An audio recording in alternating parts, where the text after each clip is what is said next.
All right. So ETM Hotep. Hopefully I could be heard. So that's the first order of business. I appreciate all 9,000 people who have already tuned in as soon as we went live. If one of you all can do me a service and let me know that I can be heard and that the video is clear and we're good to go. All right. But welcome. So we say ETM Hotep, welcome in peace. Welcome to the Sesh Netcher YouTube channel. I am running point. This is your brother Wujau mdw-ntr, and I also have other members of the Seshu along with me. So I will pass the mic. Everybody can introduce themselves, and we're just gonna jump in onto our topic.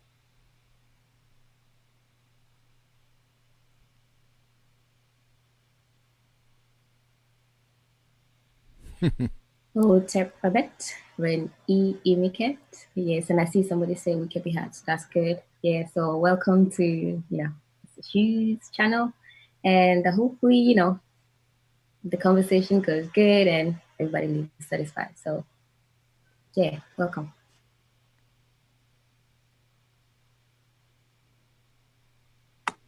ETM Hotel Rennie Sean, welcome in peace. My name is Sean. I'd like to thank everybody for tuning in tonight.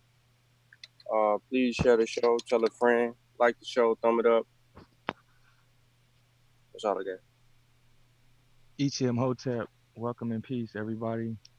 It's your brother June. Just want to say appreciate y'all for tuning in, especially the people that are catching this live and in here right now. Shout out to the notification gang. Just want to say appreciate the support. Hope you guys leave with something. Hotep. All right. So other members may join us. It's 10:30 and we're coming late. We've been doing that lately. You see what I did there? Lately. But so we're we're gonna talk about solutions to the community's Kemetic conflicts. And so let me qualify the title of our discussion and kind of frame it up while maybe some more people may tune in. Also share the video, the link, and we already got a thumbs down like before. People subscribe, and when they get notified, they just thumb it down, and they might not even watch. That's hilarious. But so while people may want to chime in on this conversation, I want to frame up the conversation first, and I'm gonna give the link out. All right, so I will give the link out, and we want this to be a panel discussion basically, and for people who have some commentary to give, we welcome it, share it. So by Kemetic conflicts or Kemetic wars, or however people been calling it, what we're talking about is on social media right now, on Facebook, on different platforms, on YouTube, and then even in maybe some peripheral conversations, we all are seeing, a conflict occurring. And it deals with people who are either practitioners of a Kemetic lifestyle, modern Kemetic lifestyle, and those who don't. And conflict is not, when it comes to scholarship and information, conflict is not a bad thing, or disagreements is not a bad thing. Disputes is not necessarily a bad thing. But at sometimes, if it's not kept within that framework, it can get out of hand or whatnot. And then, you got that along with things being instigated, enablers, battery pack, people putting battery packs in people's backs, or whatever case is. It can just get real messy and real noisy. And so that's what's meant by Kemetic conflicts or Kemetic wars. All right. And so what we want to do is, as the Sesh Netcher and members, we want to have a conversation about what's going on, but we definitely want to offer a solution to the conflicts, at least our opinion or our suggestions on a solution to the conflicts. And whenever you come up with a solution, you first have to identify the problem. You have to admit that there's a problem first. You have to properly identify it, and then you work your way towards a solution. So that's what this conversation is about. So we want to identify problems, and then we want to end before we end this live stream. We want to at least have some solutions on the table, either from us or from one of you all in the chat. All right, so I'm gonna post the link shortly.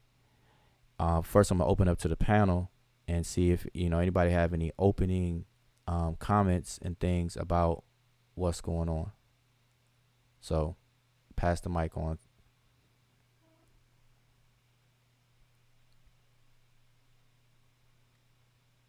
Sean.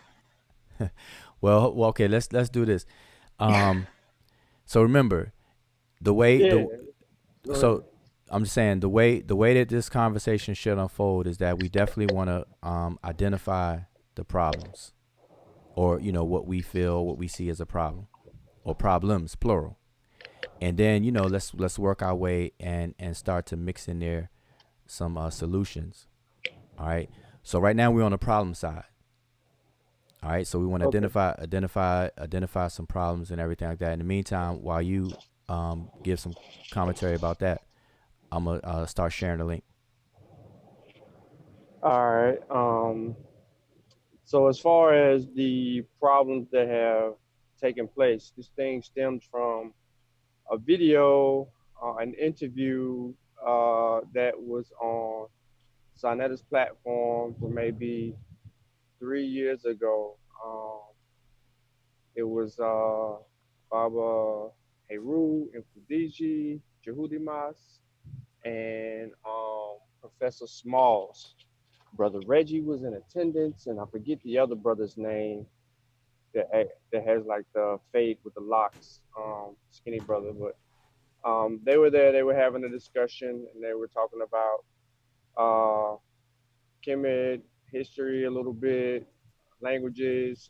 Somebody had wrote that Semi-Tawi book Baba Heru had in his lap and was advertising. Um, Unc and Dr. Maya initially called into that show.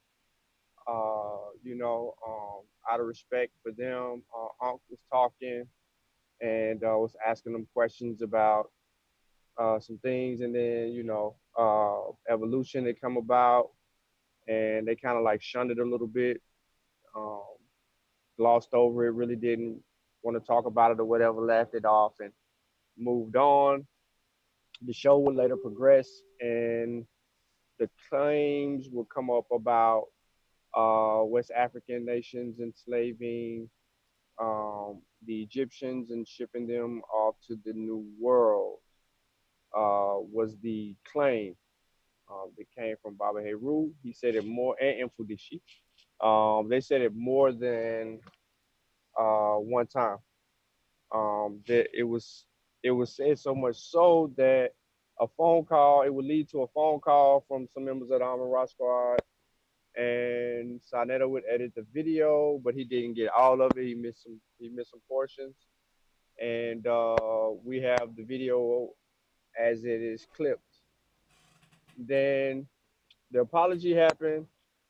Things were supposed to have transpired and move forward, but then some people continued some of the claims that have been made, like people who follow Bobby Heru, which will lead to disagreements again, but not on the sense of from the squad. It's just some Facebook chatter from people sharing misinformation.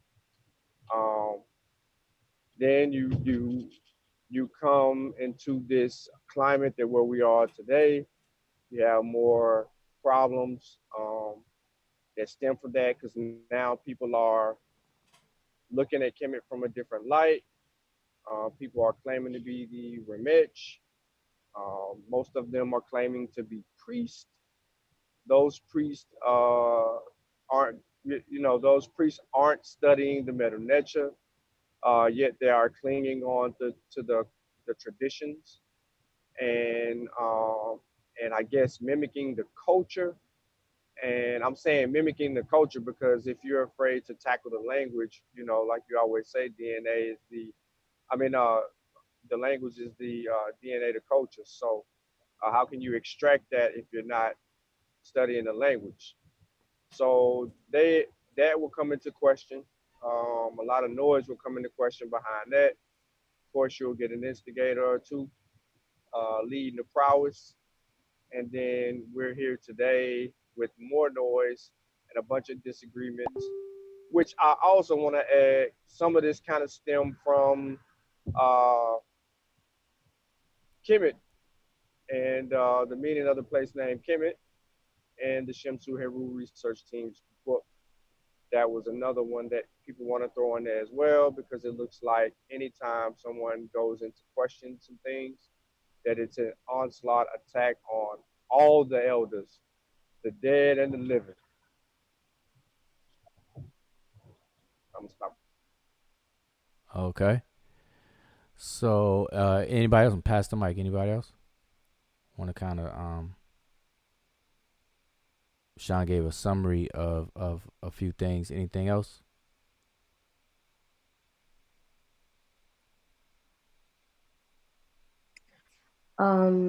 Not really. I think, yeah, because he pretty much said some of the stuff that we know, that we hear people complaining about with the Kemetic stuff. Oh yeah, we also have I think the other thing that I just here, it was about the spooky stuff from Kemet. But what we've had the most is what Sean said about that there are people who claim that that they are the rematch, or in this instance, I think direct descendants.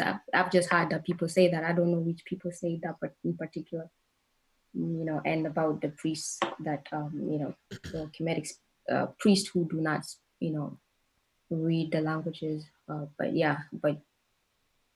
we've had people say that. So. All right. So now here's the thing.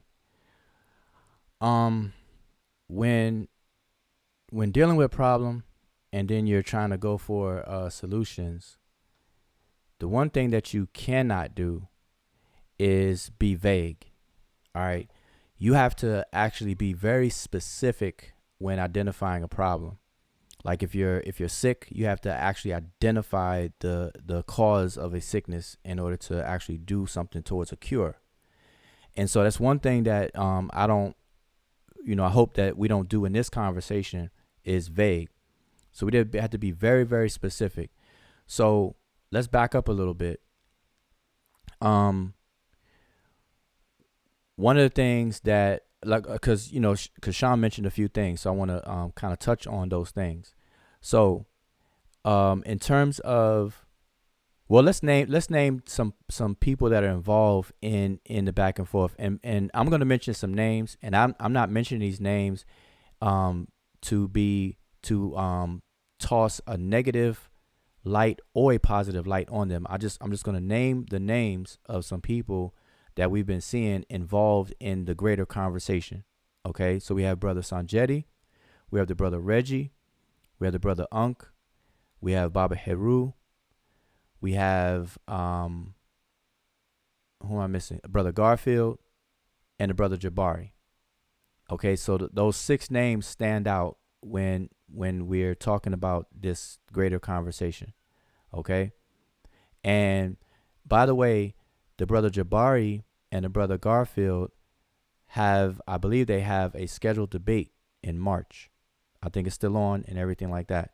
And it's involving a topic around Christianity and ancient Egypt. And I think they have to work out the details and stuff like that. So that information may be forthcoming. But I do want to put that into the mix because for some reason, I want y'all to understand there's a pattern that we should all be aware of, is that whenever there's a debate that's scheduled on these platforms, specifically the House of Consciousness, headed by Sa-Neter, whenever these big debates are scheduled like that, these face-to-face ones on the quote-unquote, as they say, big stage debates, there's always drama that comes around it every single time. And I know everybody in the chat knows that what I'm saying is the absolute truth. Okay? Every single time. Now, we can chalk it up to trash talking, promotion, getting everybody excited, inciting the entertainment aspect of it to fill the seats and all that. We can do that, and that's what people have done. But it doesn't negate the fact that it happens. Okay? So here we are. A big debate is scheduled. Actually, it's not just Jabari and Garfield on this debate. I believe it's also Tazariak and someone else. Who is that? Anybody know? On the panel right now? Vince Band too. Vince Bantu. Okay, so it's Tazariak and Vince Bantu. So it's a double header. All right. So this is normal for the so-called conscious community. So in that respect, nobody should be complaining. Why? Because it's routine and it happens every single time. Every time. So much so that it should be expected, just like you expect the sun to come up the next day. All right. But what I want to do is be more specific. So in terms of, because what I see is that people blur it all together and then jump in and have conversations, and they're not being specific. Like they're not identifying where their comments should be led to and who it should be led to, and so on and so forth. So what I want to know is, well, I'm gonna start where you started, Sean. The video that you mentioned. So how long ago was that video made? About? The video was made about, I want to say, about 3 years. Okay, 3 years ago. Yes, Now, sir. okay, now so that video was made, and there was some misinformation said on that video. All right.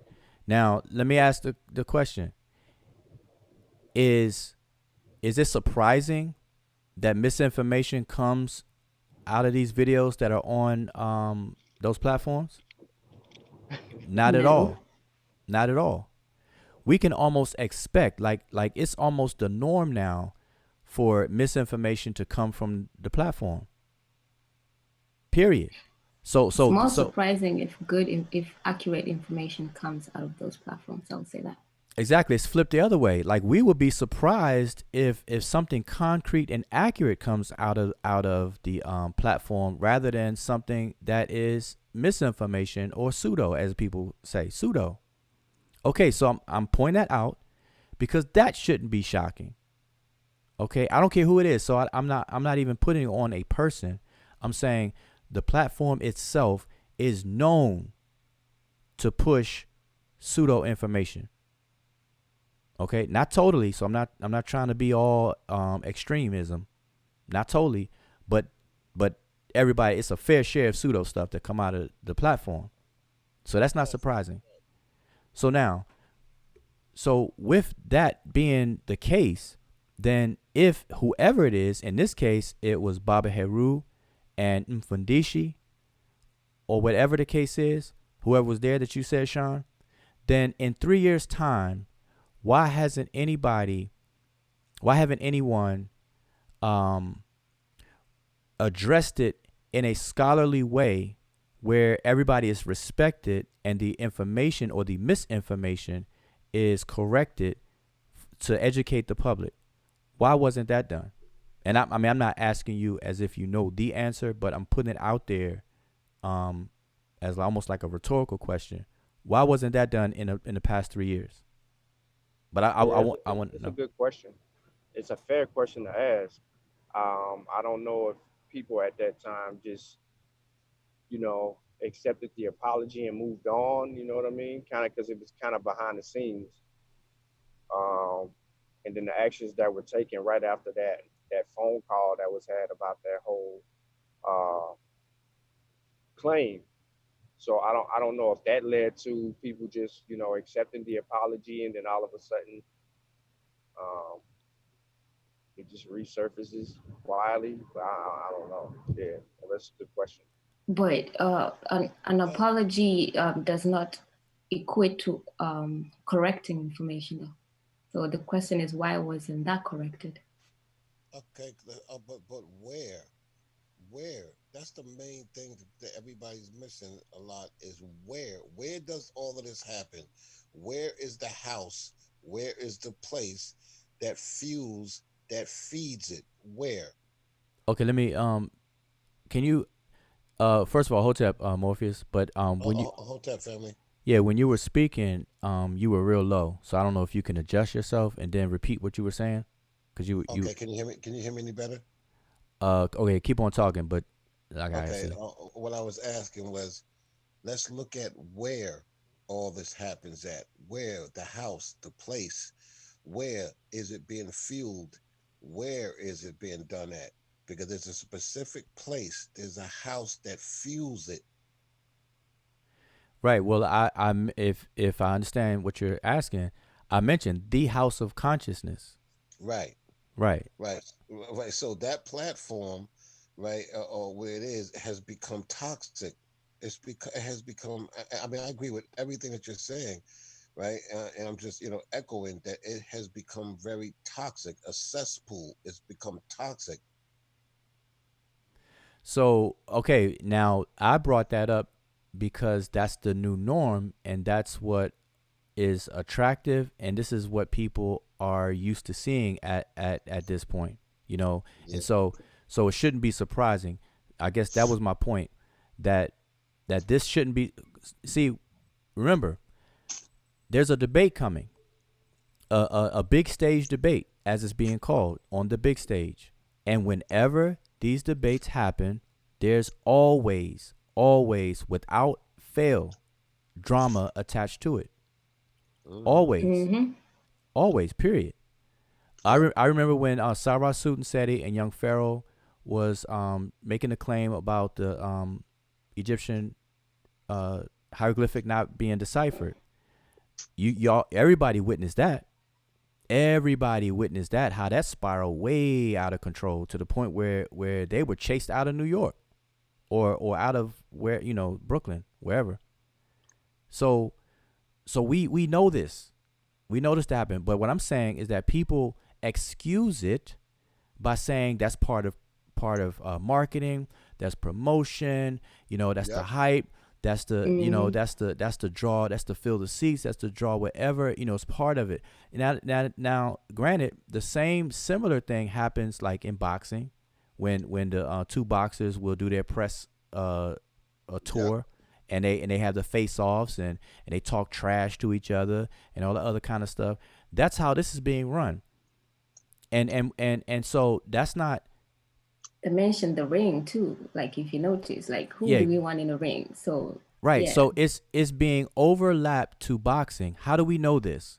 Because I don't want y'all to think I'm crazy. How do we know this? Sa Netter calls Jabari who? Mayweather. Mayweather. Is Mayweather a basketball player? Nope. And we He's look, and we call Saw Don King. exactly. Sa Netter is nicknamed by a lot of people Don King. Jabari is called the Floyd Mayweather of the conscious community. And then the word ring, like Emiket said, get in the ring, get in the big stage, the ring, get in the ring. You got to get in the ring a few times. You never been in the ring, so how dare you try to challenge Polite and stuff? This is the language. This is what we're hearing. So what I'm saying is that we see what's going on, but it's been going on for so long that now when it happens again, people wanna react a certain way. And I'm saying, look, cut that out because this is to be expected. Like it shouldn't be surprising. So again, that's why I want to have this conversation and at least um have some reasonable solutions to this before we end this stream. But so I want to continue to point out some of the problems though. But I want to be specific. So Sean, you had mentioned a few things. So the video is the video you're talking about the video where they were talking about evolution and stuff, right? See, they mentioned evolution. Yep. Right. Okay. So I'm familiar with the video now. I wish I had it queued up to play a clip or whatever, but that takes too much time. But okay, I'm familiar with the video that you're talking about. But um but so here's the thing. When misinformation is put out there by influencers, and I'm gonna use the term influencers um based on this definition, a person that has a large body of people that look up to them and that trust them and takes their advice and word. Okay, influencers, celebrities are influencers, and so on and so forth. So we have people in the conscious community that influence people. So whenever an influencer miseducates or misinforms the public, what should be done? That's my question. What can be done? Correction has to be made so that people don't take that misinformation as proper information or accurate information. All right, so obviously what has been done has not been the thing that should be done, because it's produced what we're seeing. Right? Right. Okay, so the way that people have been trying to deal with it has failed. And it leads us to the situations that we're seeing right now, where you got these conflicts that come up, and it spews bad blood, and it makes us look bad as in the bigger picture. It makes all of us look bad. If we're supposed to be on the world stage fighting the misinformation on a world stage level, then we all look bad when things like this happen. So But you know what? At conception, right? From conception, if you look at the conscious community, from conception, it is built and was built on opposing people against the other. Whether it was these people Egypt against Hebrews, Hebrews against Christians, the whole platform from the foundation was built on what? Opposition, on drama, on we call them debates, right? On the surface we call them debates, but just go back to the early time on 125th Street. It was always conflict, always some type of, you know what I mean? So the foundation is built on that. That's what the problem looks like. It was built on that. Yeah, you're absolutely right. At the same time, it's acquiesced to. It's allowed. Because if you notice that a foundation to a building is faulty, you best believe you better tackle that faulty foundation before you try to keep building on top of it. And so as a house of consciousness, for example, if the foundation, as you're saying, was built off of that, people must not have saw that as a problem. Period. That's what I'm saying. So I don't want to, I'm trying to be more, we got to identify where this is coming from. So the people in general are also part and parcel of this issue, this problem. Because like, for example, I'm gonna give you a analogy, and I'm not trying to deviate, but like, for example, young men wearing saggy pants, right? The reason why young men forget the initial start of it. If young men wore saggy pants, if women, and I'm not trying to blame women, but I'm just using this example, if young ladies saw young men sagging their pants as something negative or something that's clownish and coonish, and they made that apparent, then I bet you the young men wouldn't have kept doing it or wouldn't do it. Just true. It's because what happens is that because it's accepted, and then it moves from being initialized to being accepted, and then from accepted to being promoted because it's accepted. So now that I know that the young women over there, they like guys with saggy pants, so now I'm gonna sag my pants. and vice versa for young guys with whatever young ladies do. Same thing. So I'm saying in the conscious community, if if that was seen or perceived as a problem, people never said anything, and so it went from being initialized to being accepted to now it's promoted. Period. And people in the audience saying that you still sound a little low, Morpheus. Yes, Morpheus is deep in the matrix. Yeah, So you need to. yeah, you got They want to hear you though. you got to 'Cause call you the got good you points. got to call the operator and climb up out of the matrix, buddy. But okay, so I don't, so let's keep it moving. So I'm saying that so let's deal, so that's the overall issue. So we have an adversarial environment, we have an oppositional adversarial um environment that's not conducive for scholarship. See, people got scholarship twisted. Scholars, real scholars, and real scientifically literate people, they never personalize information. They never identify with information. Information never becomes their identity. And the reason why is because in science we are taught that our explanations of today may be put in the trash later. And so if you identify with an explanation or a set of information and it's attacked or eventually gets put in trash, you're going to take that personally and you're going to get defensive, and and then you're going to step outside of the scholarly flow and procedures of things. And so this is something that people gotta understand of how to conduct scholarship. So that's one thing that's missing. What is scholarship? What does scholarship really look like? And I'm not talking about just the paper that you read. I'm talking about where is the behavior? What does the behavior of scholarship really look like? That's what I mean. Okay, all right. Um, Here's the only problem with it. No, it's good, but the problem is how many people are actually really scholars? Because there's really, or scholarship. We have there's a difference between scholarship and researchers. So we have a lot of people in the community who are researchers that are calling themselves scholars, right?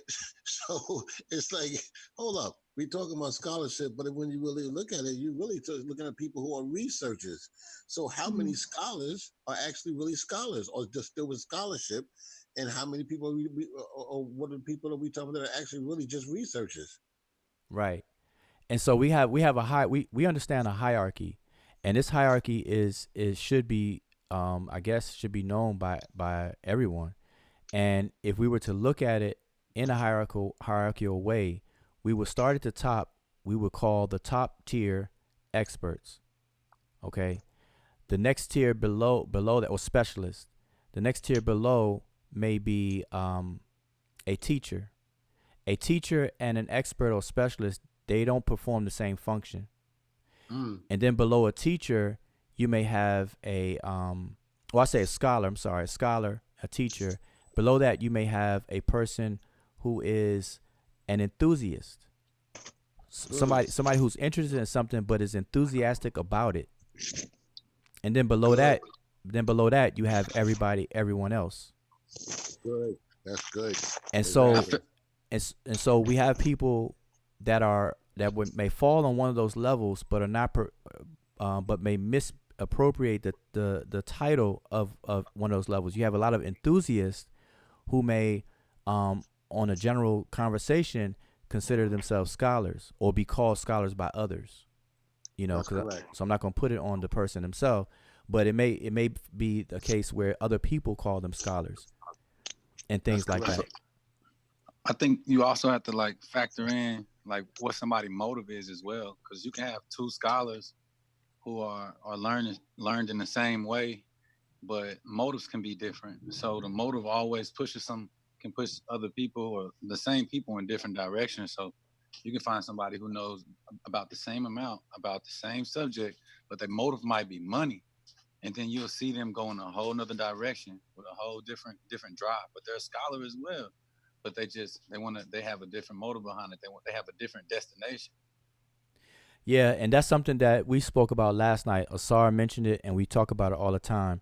In order to be a real scholar, you have to have character, good character. Character is a very key component to a scholar and their scholarship, because the key point within character is the ability to be honest. And that honesty has to start with yourself. You have to be honest and say, hey, this is my strong point and this is my weak point. This is where I'm strong at, this is where I'm weak at. And you have to be honest enough to admit to your mistakes. Hey, I thought this based on that. Now, because of this, I was wrong. You have to have the ability to be wrong and then correct yourself. And so that comes with your character. And that speaks to what you said, Niwa Sarah, which is motive. Because if you don't have good character, it's going to drive your motive a certain way. Because you can be a scholar and be after money. That's not really the problem. Because it's not about being poor righteous teacher. Everybody got to live and eat and stuff like that. But it's your character that's going to be the motivator behind that. So if I'm trying to make it, I'm trying to make some money, that shouldn't stop me. If I have good character, that still shouldn't stop my integrity and quality of my work.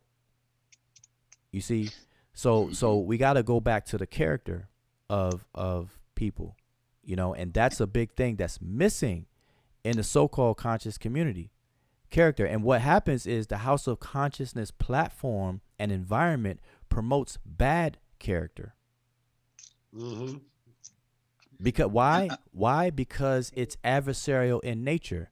Going to study to get he's going to study as far as I'm hearing. Somebody needs to speak up. Somebody's speaking real low. He's not doing his own research. He's just studying his own stuff. I'm sorry. Hold up. Is that Diamond? Oh no, is that you? No. No, that was Morpheus. He just muted himself. Okay. Yeah. So I was just saying that we have to focus and we have to bring character back into the forefront of this. Now, here's the thing. So that people don't get misconstrued, at least what I'm saying, is that there's nothing wrong with debating. Okay? Debating is actually a very good thing. But it's a real debate. That's the good thing. Not what we're calling a debate. We're not witnessing real debates. Okay? Right. Debating goes back to the attempt to beat down. That's what the word debate. If you look up the word debate from its coinage all the way to today's usage of it, you'll see throughout its history, it always means something that implies to beat down and hammer, to expose the guts of something. To debate means to beat. And so you're beating an issue to expose all the inner workings of the issue so that you can solve problems. That's what a debate is really about, and that's how it's used today. And now we have rules and structure of how a debate can actually function for that purpose. But that's not what we're witnessing in these so-called debates. We're not witnessing that because, like I said, remember, the foundation of this is built on debates, but street debates. So that whole term or that whole, ideology of street debates made it that you know what I mean, that contention thing. And that house, that foundation is built on that from day one. That's what it is built on, street debates. Right, and I think that goes to the first point or the question that Seba Wujao asked about that particular video from the point point that Sen Sean was talking about. Why was there not any correction? So the on the misinformation, like the first point that Sean talked about someone saying that the Egyptians were enslaved by West Africans and shipped to the New World. So then it becomes, because that was not corrected, because the point is not to correct information. because if information was to be corrected, you wouldn't just have a slew of items being brought just to have contention between this particular group of people or this individual versus that individual. So this particular platform is not really trying to find misinformation and correct it per se. Is really just trying to find entertaining stuff that can keep it rolling and keep it keep it alive day after day after day. So there's a lot. This is that particular video is not the only misinformation that was never corrected to date. There's a lot of information that has not been corrected to date, and more are coming next week and the next week and the next week after that, because correction is not the intent or the goal.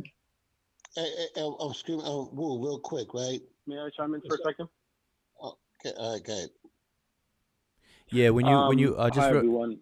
Okay, just real quick, anybody that's joining the panel, I'm loving the conversation and everyone being patient. But when you speak, at least just introduce yourself, tell us where you hail from, and then we'll give you the floor. So whoever was just now speaking, I'm sorry. Okay, thank you. It says Diamond Dogs, but my name is Nuru. Hailing from SoCal, Southern California. I've been listening to you guys recently now for about two months or so. And I just want to springboard a little bit off of what everyone was saying. I feel like the problem begins where you were talking about character. Part of the problem is you have to look at who created this platform, and then you have to look at the character of the person that created the platform. And it kind of relates to what Morpheus was saying about like street debates and stuff like that. It's not even about debating. It's about them realizing that this is a way for them to make money, and it's entertainment. That's it. They just see this as entertainment, and the more we argue and the more we have these kind of fracas back and forth situations going on between us, the more they get views and the more money they make. It's absolutely not about debating. It's not about quote unquote true information. You can't say that you want true information and then you call someone like, which I've heard said, someone like Wujawu or someone like Asar boring. And I remember Asar made that, like, he made the brilliant point of like, what do you think people are like on the short bus? Like, I shouldn't have to dance, to get people to listen to what I have to say. If it's like, it's I'm saying something that's educational, I'm saying something that's of value, I shouldn't have to shuck and jive for them to actually listen to me. And I think that's part of the problem. I even remember with you, Ujawa, please correct me if I'm wrong. I remember one time he tried to get you onto the platform to debate. And I remember you were like, for what? Like, I'm not, you were just completely disinterested in it. And I feel like and like someone like you is the antithesis of like, when people come on here, you can have a conversation, you can have a discussion, everyone is allowed to talk, everyone is allowed to basically display their information, whatever they have. And it's not about this contentious back and forth where it's like, oh, I'm talking about your mother. And then, there's all these ad hominem attacks and personal attacks. So the intention of the platform was never pure. The intention of the platform was never to have debates as you just explained what that term meant. It was never to expose information and find true information. It was all about one person making money and benefiting off that. And this is what we see now. This is what it's coming to bear. There's arguments, there's people cursing at each other. It's becoming more and more contentious. It's not about true conversation. And I'll mute myself once you guys, so you guys can expound on that. Okay, so Morpheus, I know you wanted to say something, but I want to make it clear to all the listeners and everything, because one thing I do not like is people mischaracterizing what someone says, especially me, of course, because I'm gonna speak for myself. But because remember, the title of our discussion is the solutions to the community's Kemetic conflicts, and so we're definitely gonna move the conversation towards what we feel may be some solutions. So so definitely stay tuned as we have this discussion. We're gonna keep it moving, and everybody can participate. But now, when it comes to the brother Sarnetter and his platform, the House of Consciousness brand, because you got a couple of channels and everything like that. What I don't want people to misconstrue me saying is as if Sa Neter, being a grown man, can't make money doing what he does. The issue here is that it's made to be something that it's not. So, like, for example, if somebody gets paid off of providing entertainment, then we should have no problem with that. But call it entertainment. That's the difference. Call it entertainment. Don't call it or imply or have the subtleties of it being actual scholarship or an actual house where people are actually conscious. So that's the difference. Agreed. So it's okay, like, because people like that, you know. And Sa Neter has done a brilliant job at developing his platforms, plural. So we can't we can't discredit or discount his abilities. Sa Neter is good at what he does. So I just don't want it to be misconstrued. But there's consequences. And see, what I'm discussing and what we're all highlighting are the consequences of it. And so we have the consequences that we're facing. And so it's creating problems. And so either those problems get addressed or they don't. And they haven't been to the point where, you know, everybody has a good understanding. So you got people who will go to the platform for education, not knowing that it's entertainment and stuff like that, you know. And then from that perspective, from Sa Neter's perspective, I heard him say this, and I'm paraphrasing, but he gives everybody a shot. He gives people who are pseudo a shot and people who may not be pseudo a shot, because his thing is to give everybody a shot, give everybody a voice. He has a platform. He has a lot of a large audience, so he gives everybody a shot. But there's consequences to that. And so that's what we got to understand. All right. So I just want to make that clear before we move on. So I know Morpheus, you were going to say something or not. All right. So if anybody think, you know, has something. I think Chuck Morgan made a good point. Let me finish. I'm sorry. Oh, no, I'll just read that quickly and then you can go ahead. He was saying that's like when WWF wrestling changed the name to wrestling entertainment as opposed to being conventional wrestling. So, yeah, Right. that's a good That's what I point. was saying. That's what I was saying. Because let's say we're dealing with a fight, right? You have boxing. Okay. Now let's say we're dealing with fighting in boxing, right? So now you have the conventional boxing and you have street fighting. Okay. So we got so it's different rules that apply in the ring in conventional boxing versus street fighting. There are no rules. Am I correct? Right. There's rules, just like basketball, same thing. The Right. schoolyard basketball is different than NBA. Exactly. Come down to the Rutgers game, and those same people that work that are great in the NBA. I've seen guys in the NBA get washed up in the Rutgers game. Different rules apply. So what happens now is it all got mixed up where the lines got drawn, like you said, Wu, just now. The lines got drawn, so real scholarship and those type of rules came into the street fight. You know what I mean? So it's all convoluted. Exactly. And this is the thing. The rules of a game makes the game the game. Like I can't apply basketball rules on a diamond shaped field and hold a bat and have a little small ball. I can't do that. What makes baseball is its rules. What makes basketball is its rules. So once you compromise the rules, it's no longer what it is. And so that's what people gotta understand. Debating has a structure. Debating is something. And then when you alter that, but you keep the name, it's no longer. That's like you would get mad. You would get mad if you went to the store to buy some mayonnaise. You went all the way to the store, you making a sandwich because you're missing some mayonnaise. You ride all the way to the store, grab a jar of what you think is mayonnaise because that's what the label said. You buy it, get home, and it's really not mayonnaise. It's really some Cool Whip.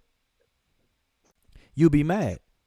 Right, So that's what's going on, and that's the whole thing. So I want to keep the conversation pushing forward, because I don't want to dwell on any one thing, so we can move forward. And I think Sean kind of set the pace by bringing up the video from 3 years ago.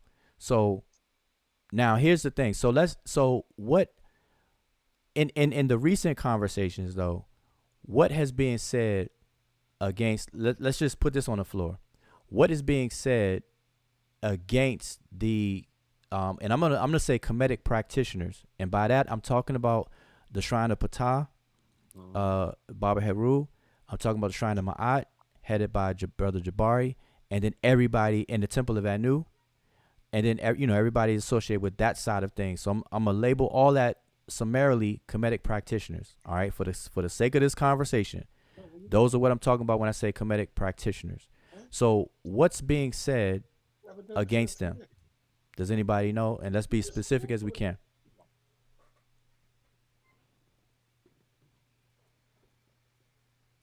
And it's for anybody. Yeah, I'll tell you the truth. I was gonna say. Oh man, all three of y'all started talking at the same time. So I know, right? Cool. No, let Sean talk, because I was just going to read his points. The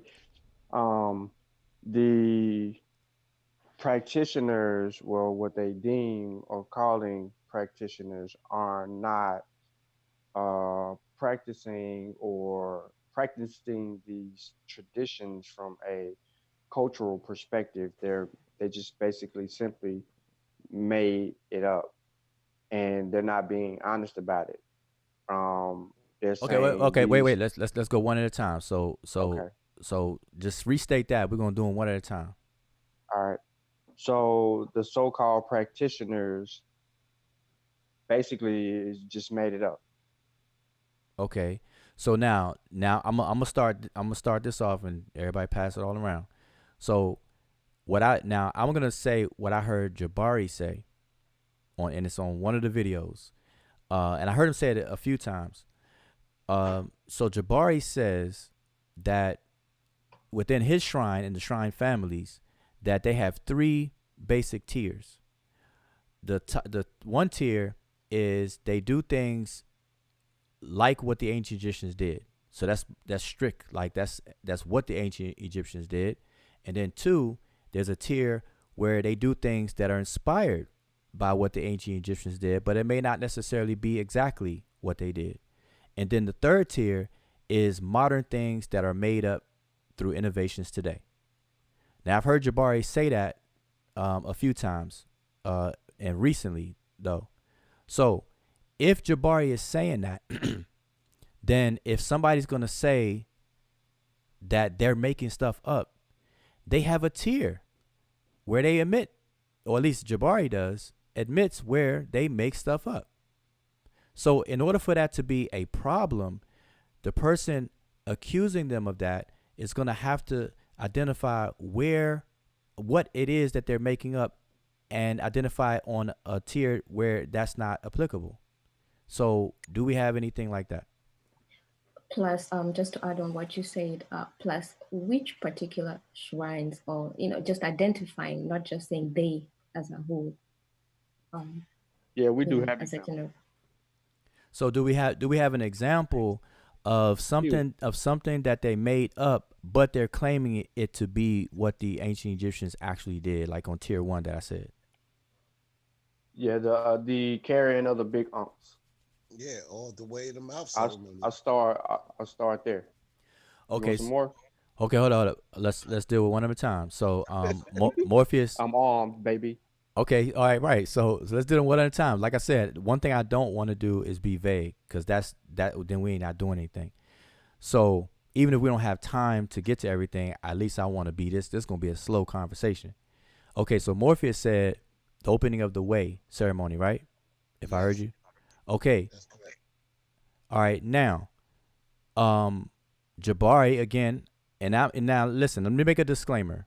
I am not speaking for Jabari. Jabari is not paying me to speak. I'm not a member of his shrine. I never met Jabari. Okay, I've never met Jabari ever. Okay, but I gotta report what I heard and seen and that he said. Okay, so Jabari has said when it comes to the opening of the way, he said that that's not he hasn't said that that's something that the ancient Egyptians actually did. He spoke on that before.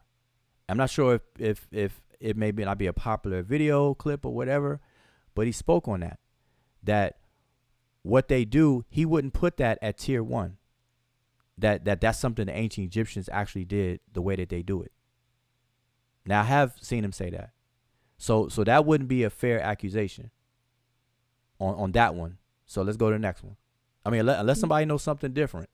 The carrying of the Ankh, but that's I would say I've actually also heard Jabari say that he's very aware that the Ankh, if you look on the walls, is actually not even people carrying the Ankh, is actually the Netcher rules. So he's aware of that and is not claiming that people in ancient Kemet walked around with Ankhs. I think it was on the video with Rabon, if I'm not sure. Yeah, exactly. They had to admit that they made it up. This was never stated before. Prior to that, this was admitted before Okay, the Rabon video. By the way, I think. Okay, Was so they accused of it before though? Because I think I don't think asked, I don't know if anybody ever accused them of it. I just been documenting some of the stuff. okay, that's one with the opening of the way ceremony, and then we got the carrying around of the big metal unks. By the way, those unks are flies. I don't know what, so I don't care what anybody say though. Seriously, but that's a And conundrum. and I nobody. mean, okay, I'm sorry. No, I'm I'm saying just we have a conundrum with this whole thing, and the reason why with a conundrum is if those of us who study ancient Kemet, we understand throughout the from the kingdoms, things has been mutating and changing dynasty from dynasty, right? Old kingdom, new kingdom, middle kingdom. So even the Netcher rules or how they did certain ceremonies, right? So they changed, they have mutated. Am I right so far? you talking about I in call it mutations because they've been changing. you talking about in ancient Egypt itself, right? Yes, Yeah, yes. yeah. It was never stuck. It was never like a static thing throughout the 3,000 years. Right. So this is where the conundrum is at. So if we understand that, and then now we come over today and they're innovating or doing mutations, as I call them, right? It's a it's just like why are people having a problem with this with these mutations if there have been mutations and understanding even when we talk in biology, we understand that mutations happen in biology, right? So, okay, well, mutations also happen in traditions, cultures, teachings, practices, right? So if we understand these mutations, so when we see people doing things today, we say, hey, that ain't the way the ancient people did it. I'm like, it throws me off because I'm going like, hold on, wait a minute. Even the people who did things a certain way did it different than the ones who preceded them or the dynasty or kingdom prior to them. So it's constantly changing. Okay, so now here's the issue. Because now to Sean's point, if there's anybody, and this goes for Jabari, Baba Heru, whoever, if anybody claims that what they're doing today is what the ancient Egyptians did, and it's really not, then they need to be called on that. Okay, so that's the real issue is that when they do something, because my understanding with the opening of the way, I think Jabari even gave commentary the fact that was created by Baba Heru. Like that's not, they don't teach that as if the ancient Egyptians actually did that the way that they do it. The kind of open it away where they turn and stuff like that. I've seen them perform it before, and I don't ever remember Jabari or anybody saying that what they're doing is exactly what the ancient Egyptians did. I saw that, would you? I saw that on the box, a funerary box in the museum where it comes from. It's actually on the box. It's in the funerary in the museum. So how could he make that up if it's coming from? I mean, you actually have an artifact where it comes from.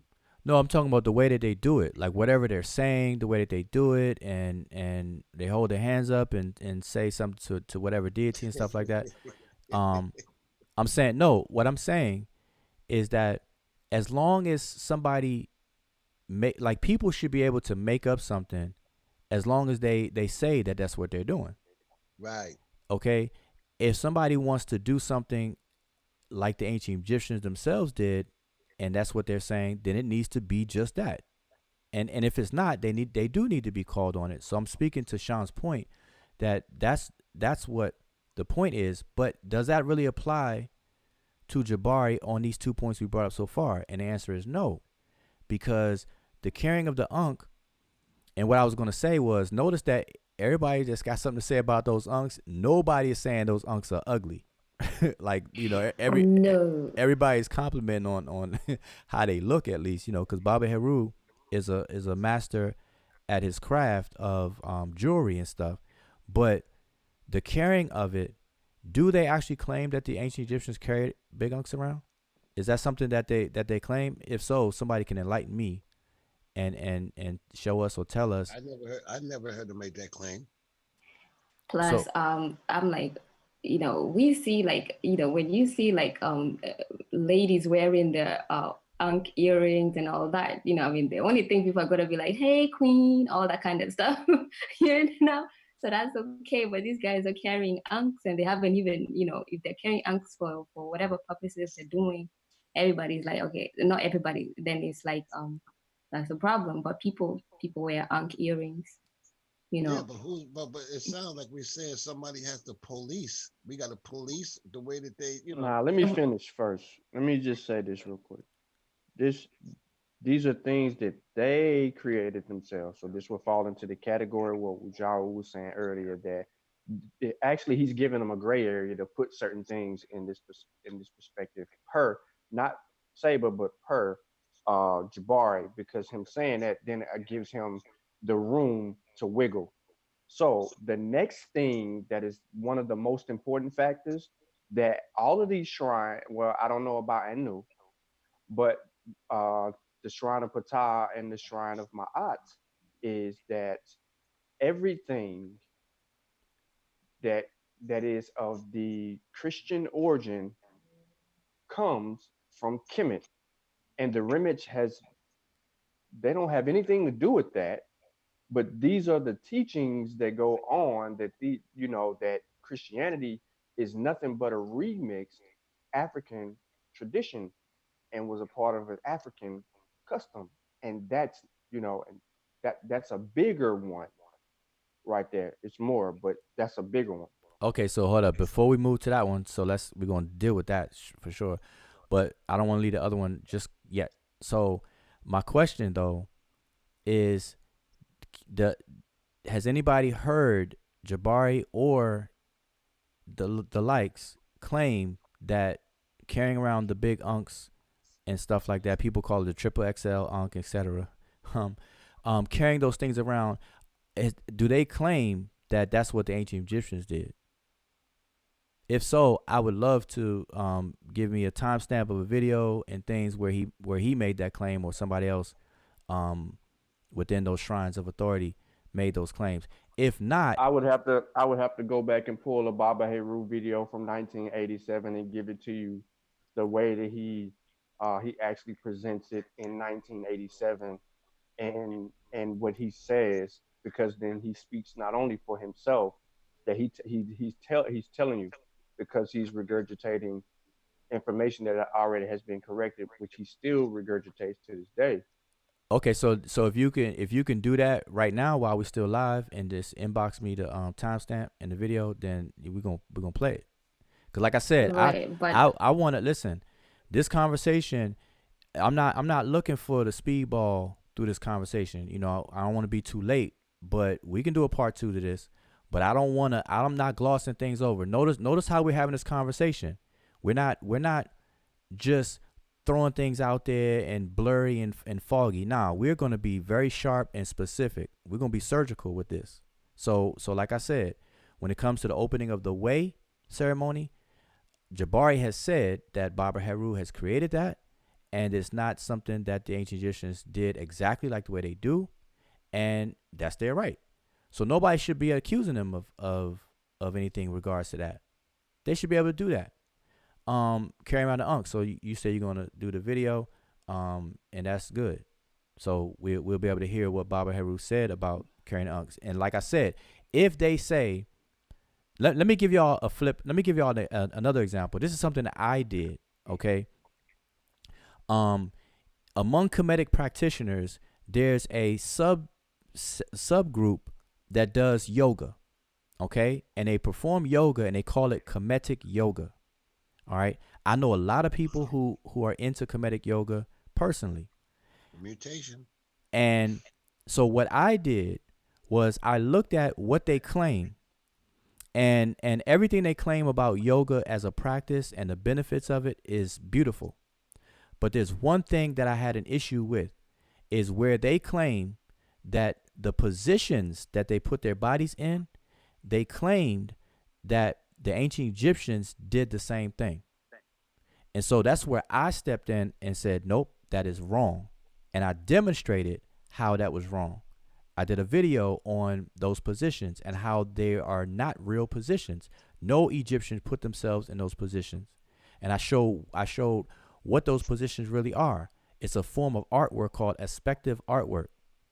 And I addressed it respectfully. I demonstrated it. I did a presentation slideshow, and it's on a video. It's on our channel, on this channel right here. So if you want to check it out. But I addressed it. So that's different. So I was surgical with it. I took a specific claim and corrected it.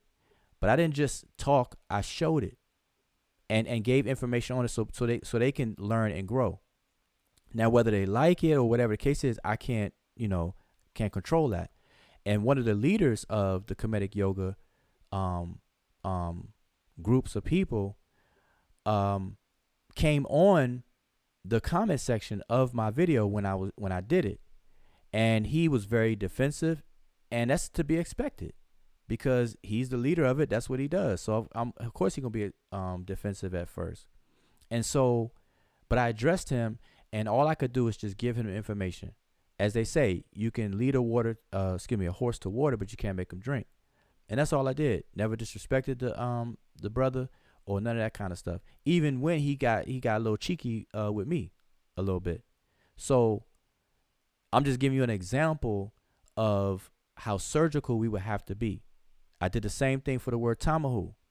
I know the brother Jabari uses the word tamahu for white people.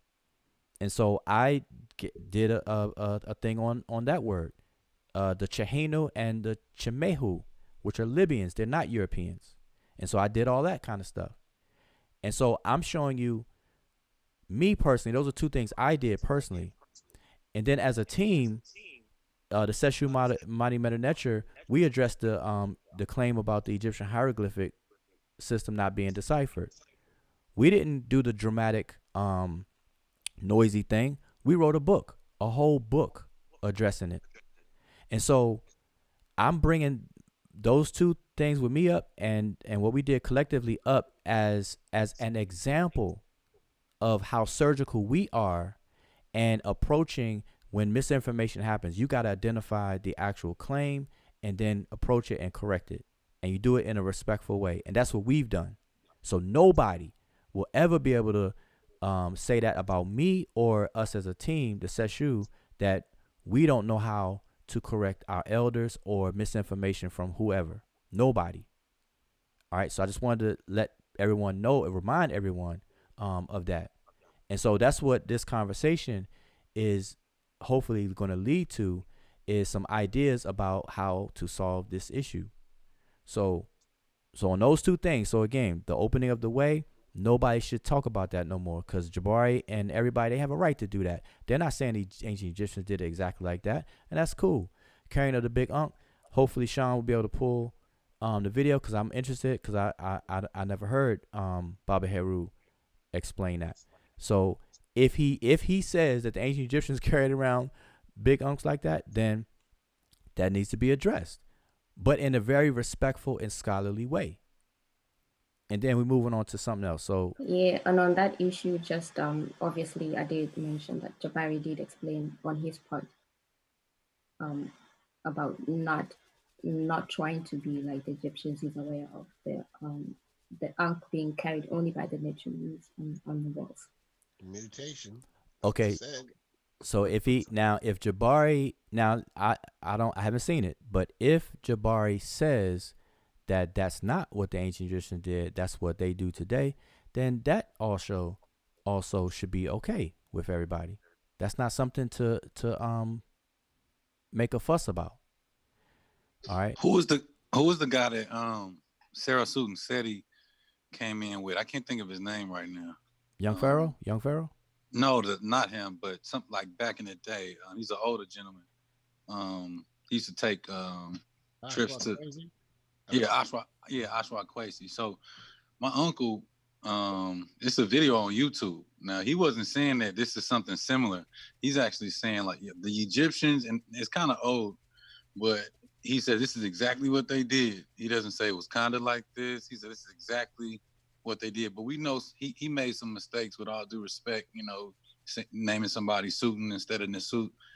But my uncle, who he used to go over there with him a lot, my uncle Pianki, he's kind of known in the conscious community a little bit, and he's the one that introduced me to this information when I was 13. So I know that things started to learn more. We didn't know for a long time. So just with all due respect, people did make mistakes, and so I don't know if he still holds that or still says that to this day, holds that idea and says that to this day. But I know he used to say it for sure. Right, and mistakes are to be made. Like every scholar, no scholar, I don't care what title you have, I don't care how many schools or degrees you have, mistakes happen.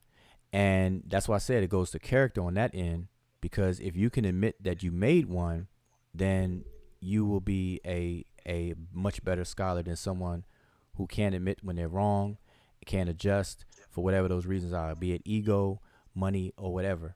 That's not a scholar.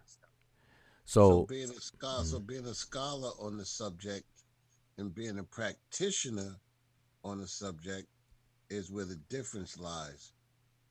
And that's a good point. At some point, let's be specific with the shrines. Let's just take Jabari's shrine of Ma'at.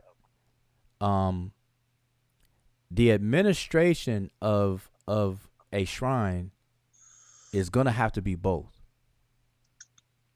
They're gonna have to be both. Now, the practitioners, your average practitioners may not necessarily have to elevate to be a scholar.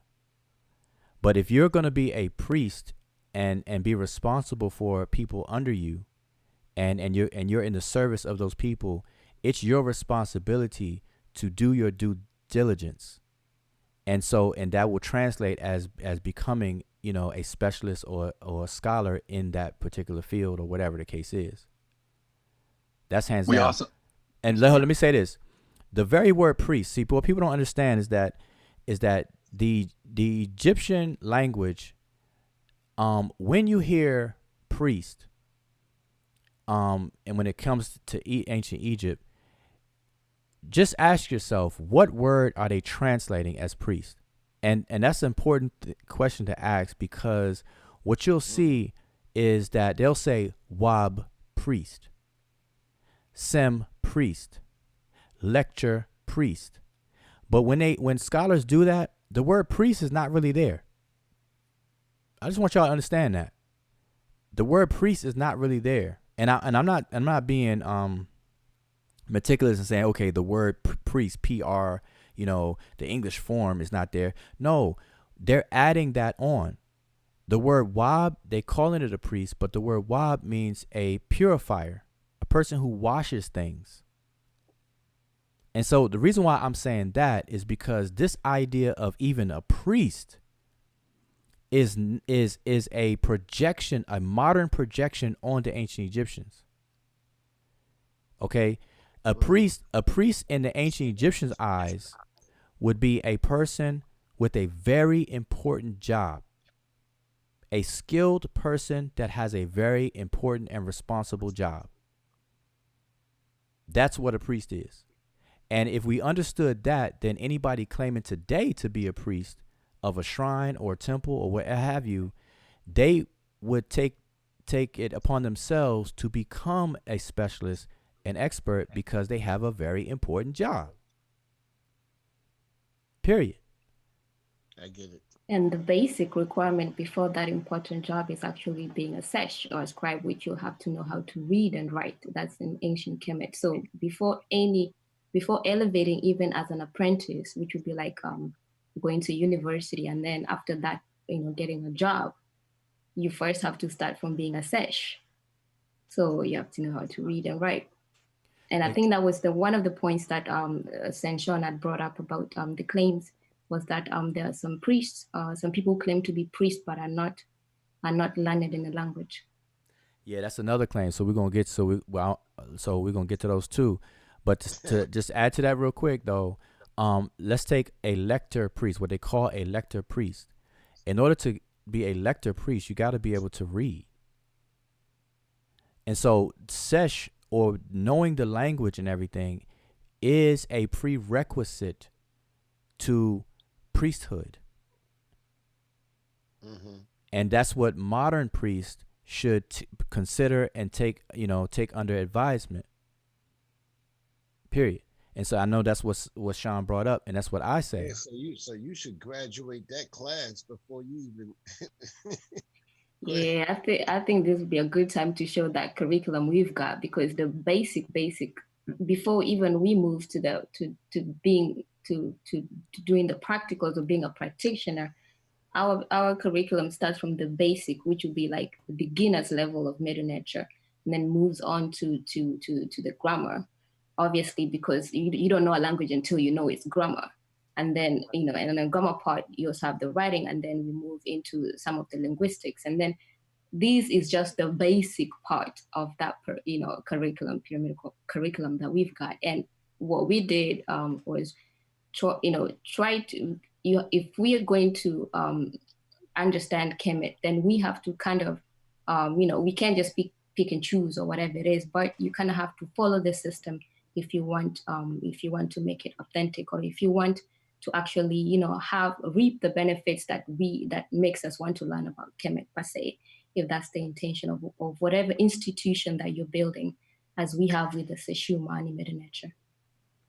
Yeah, you have to graduate that class. You have to graduate that before you can even. Absolutely.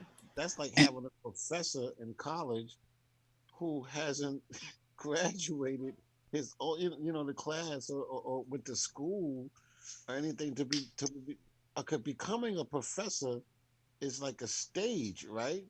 Right. So how do you become a priest and you haven't graduated the class of reading and writing of the very thing that's just backwards to me, man.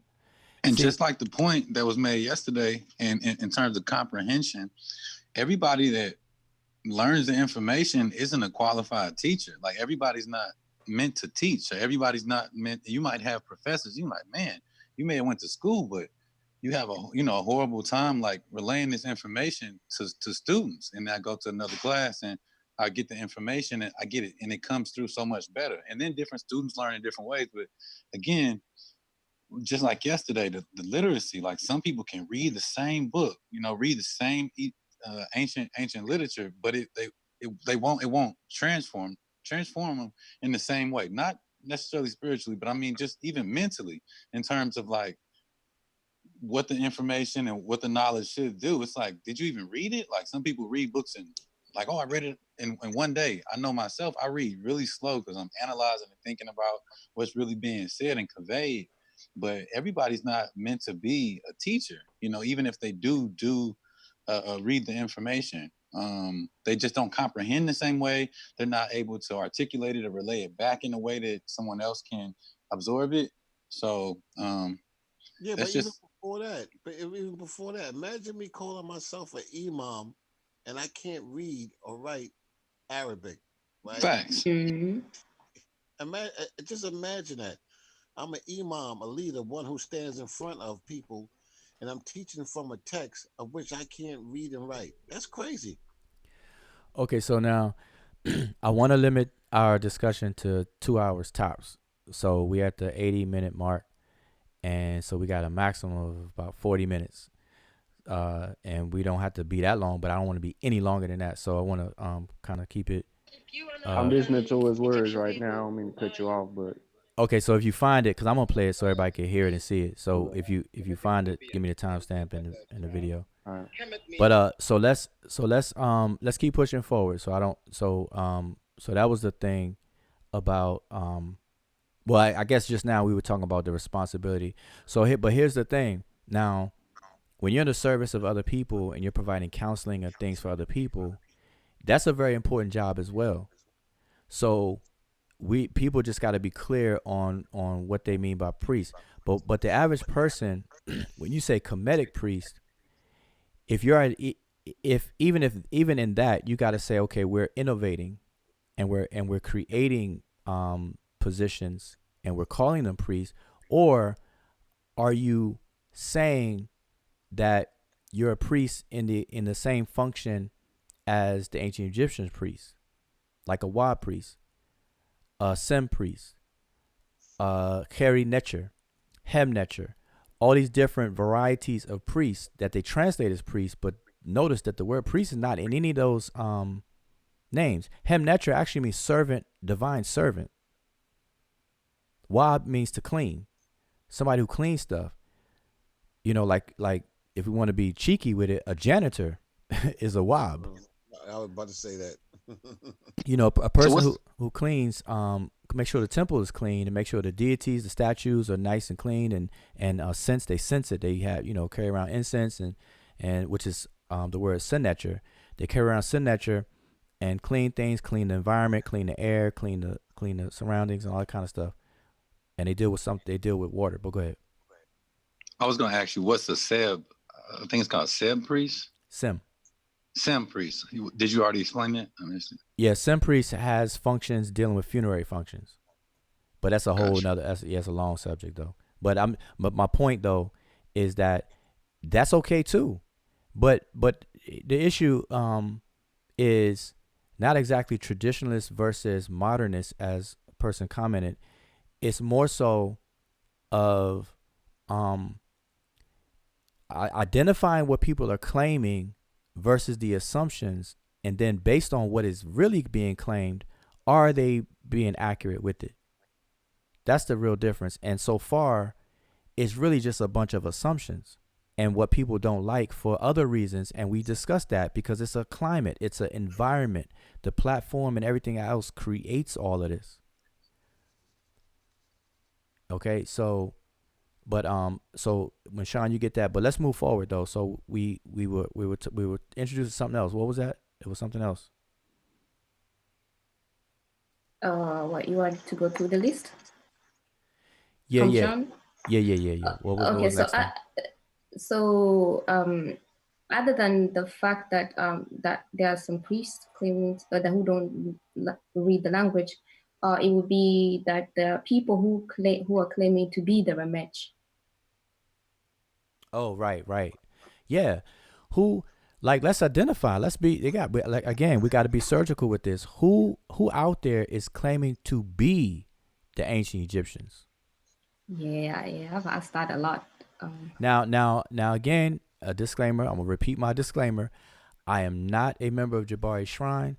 I'm not speaking for him. I've never met him. But I saw a video with him and Rob Bourne, and Jabari said out of his mouth that he does not claim to be a descendant of or to be ancient Egyptians. He says that he is from West Africa. He pointed to his name, Jabari Asaze, and the whole nine and stuff like that. So people can't be talking about him specifically.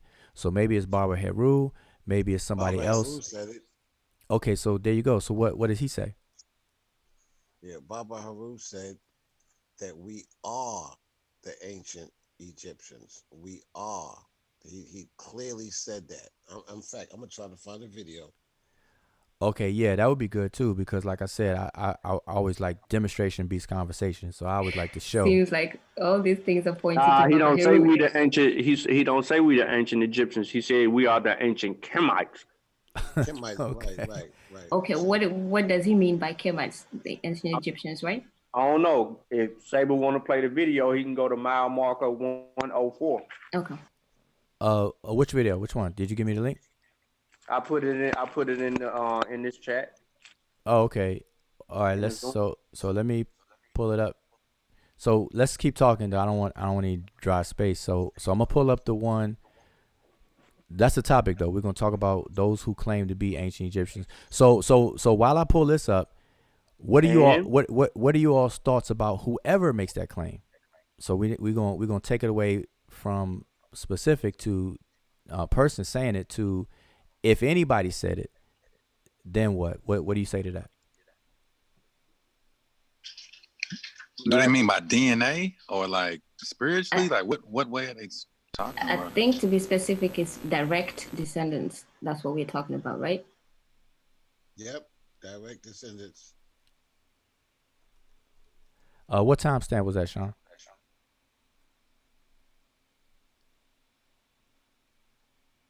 say what now? What timestamp?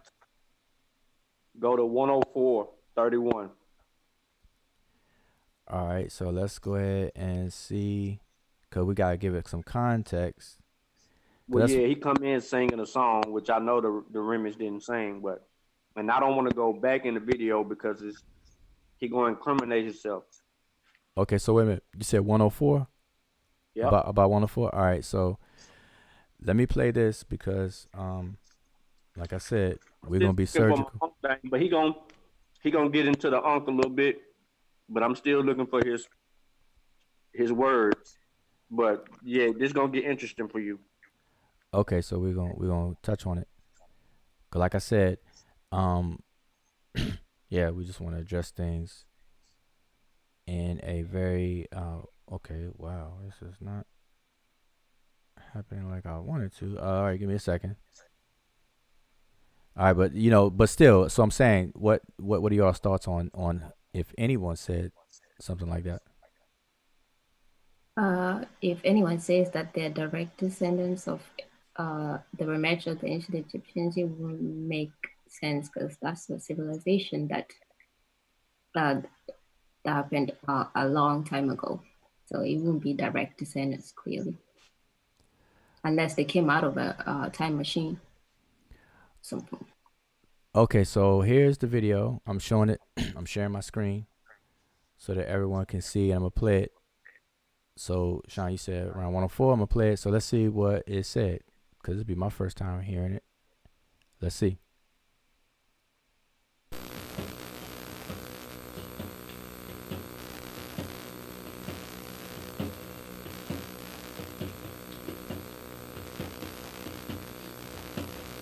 You did say 104, right? All right, let it play.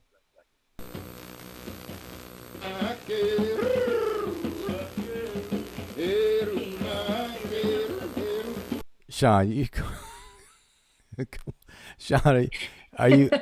Can No, play it. He finna start talking. Oh, he gonna start. All right. I thought you. No shots. He finna start talking. I said he come in singing. All right, okay. I gotta watch you, Sean. All right, here we go. So here we're gonna play it.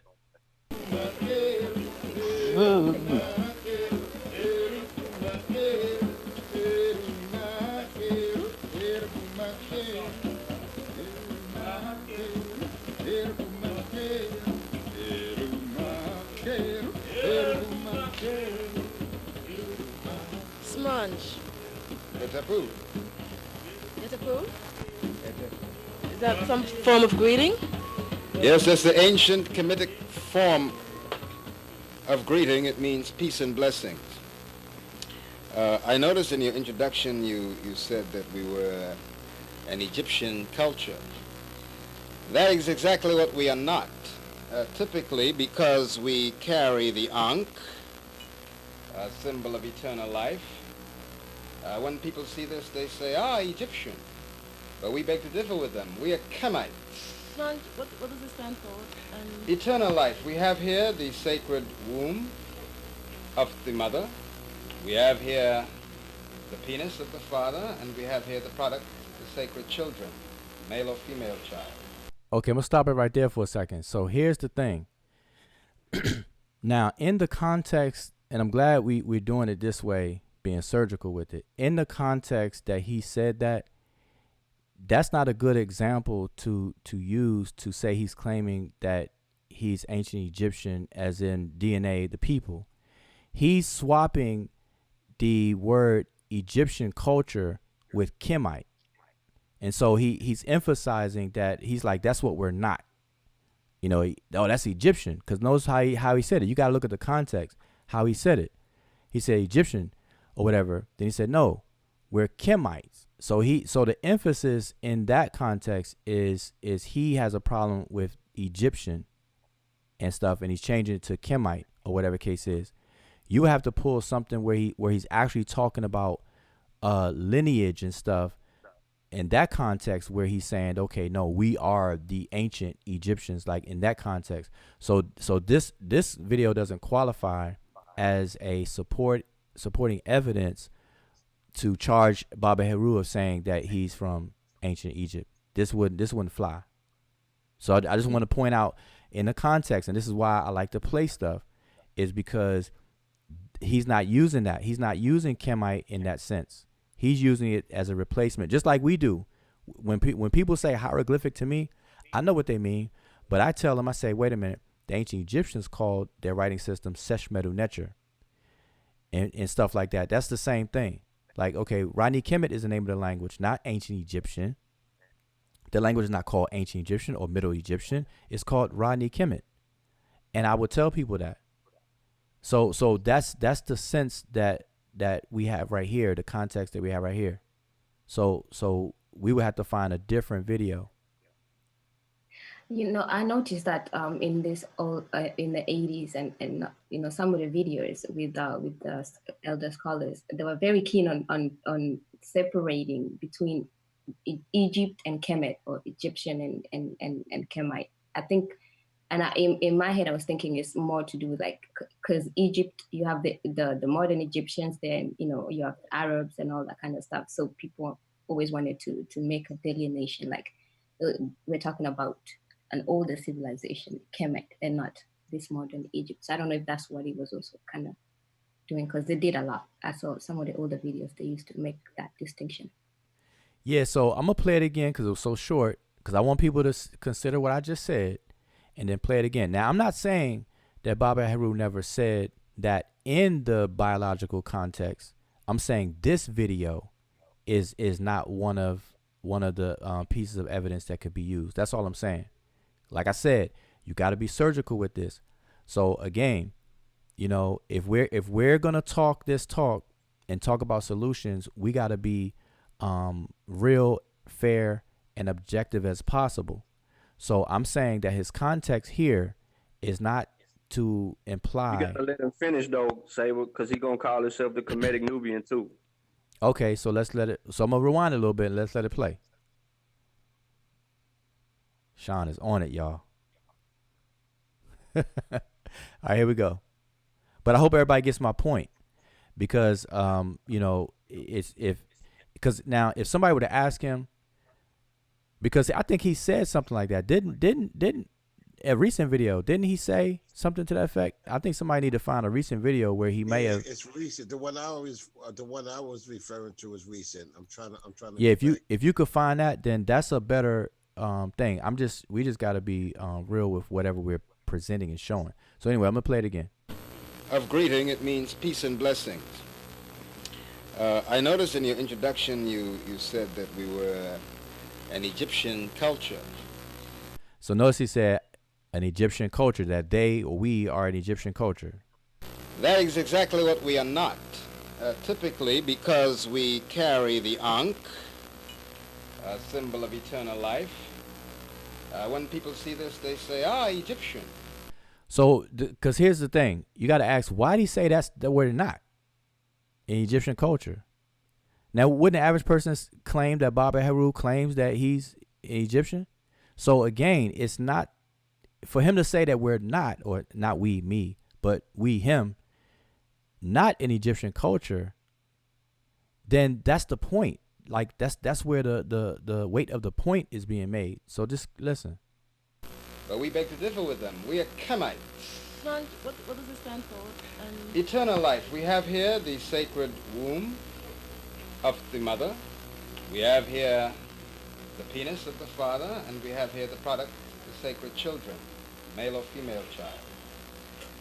So this is a symbol of that cycle of life, the eternal cycle of eternal life. Slanj, if you are not Egyptian people, who are you exactly? What are you trying to... You can more call us the Kemetic Nubians. That would be a better term. Kemet means black, and Nub means gold. And those two words together will describe who we are. See, again, if he said Kemetic means black, or Kemet means black, and Nubian means gold, black gold, we're Kemetic Nubians, still, it's not clarification if he's saying that he's ancient Egyptian. So I'm gonna let it play. So Sean, this is you reviewed this, so you let me know where to stop, because I'm not trying to play this whole video, but I want to. No. That's why I didn't want to go back. Just let it ride just a minute, another minute. Okay. Our ancestors in 4100 BC established the double kingdom of Kemet and Nubia, led by the pharaoh or the king Menar. So we do not call ourselves Egyptians. The Egyptians are the foreigners coming with the Persians in 525 BC, the Greeks in 300 BC, the Romans in 3 BC, then the Arabs in 640 AD. These are Egyptians. We, the black people who originally owned and ruled that land, are called Kemites, or Kemetic people. All right, so there you have it. So see, that's why we being surgical. That's why we play it. So in the full context, which is why it's good to play these videos, that is what he's saying. He believes that he is an actual descendant from Egypt, ancient Egypt. So does anybody disagree with that? I'm talking on the panel and in the chat. Based on the context of the video that I played right here, he actually believes that he's a descendant of the ancient Egyptians. That's the claim. He said we, and he clarified what it was. We, are the, the Kemites, and then he talked about who the Egyptians are, who are the invaders or whatever. So he's talking about we in a sense, so I would say he says he believes that. It also. Oh, you must have muted yourself. You muted yourself. So wait a minute. So, okay, but listen, I'm going to be clear that based on this clip right here, it does indeed sound like the elder is saying that he is a descendant of the ancient Egyptians. And if people can disagree with that, then He didn't exactly say direct, so he could always wiggle out of it, So he probably could say that he said we in a way that we say that we, that's our culture as well, as in it belongs on a continent. So we gotta, where's the latest video that you guys have where he says something much more clear? Well, he's included. He said he gave a date. He gave a king, Mena. He gave a date of 4100 BC, and he distinguished that from invaders who are called the Egyptians, and he said we are Kemites. So there's not much you could really dance around at that point.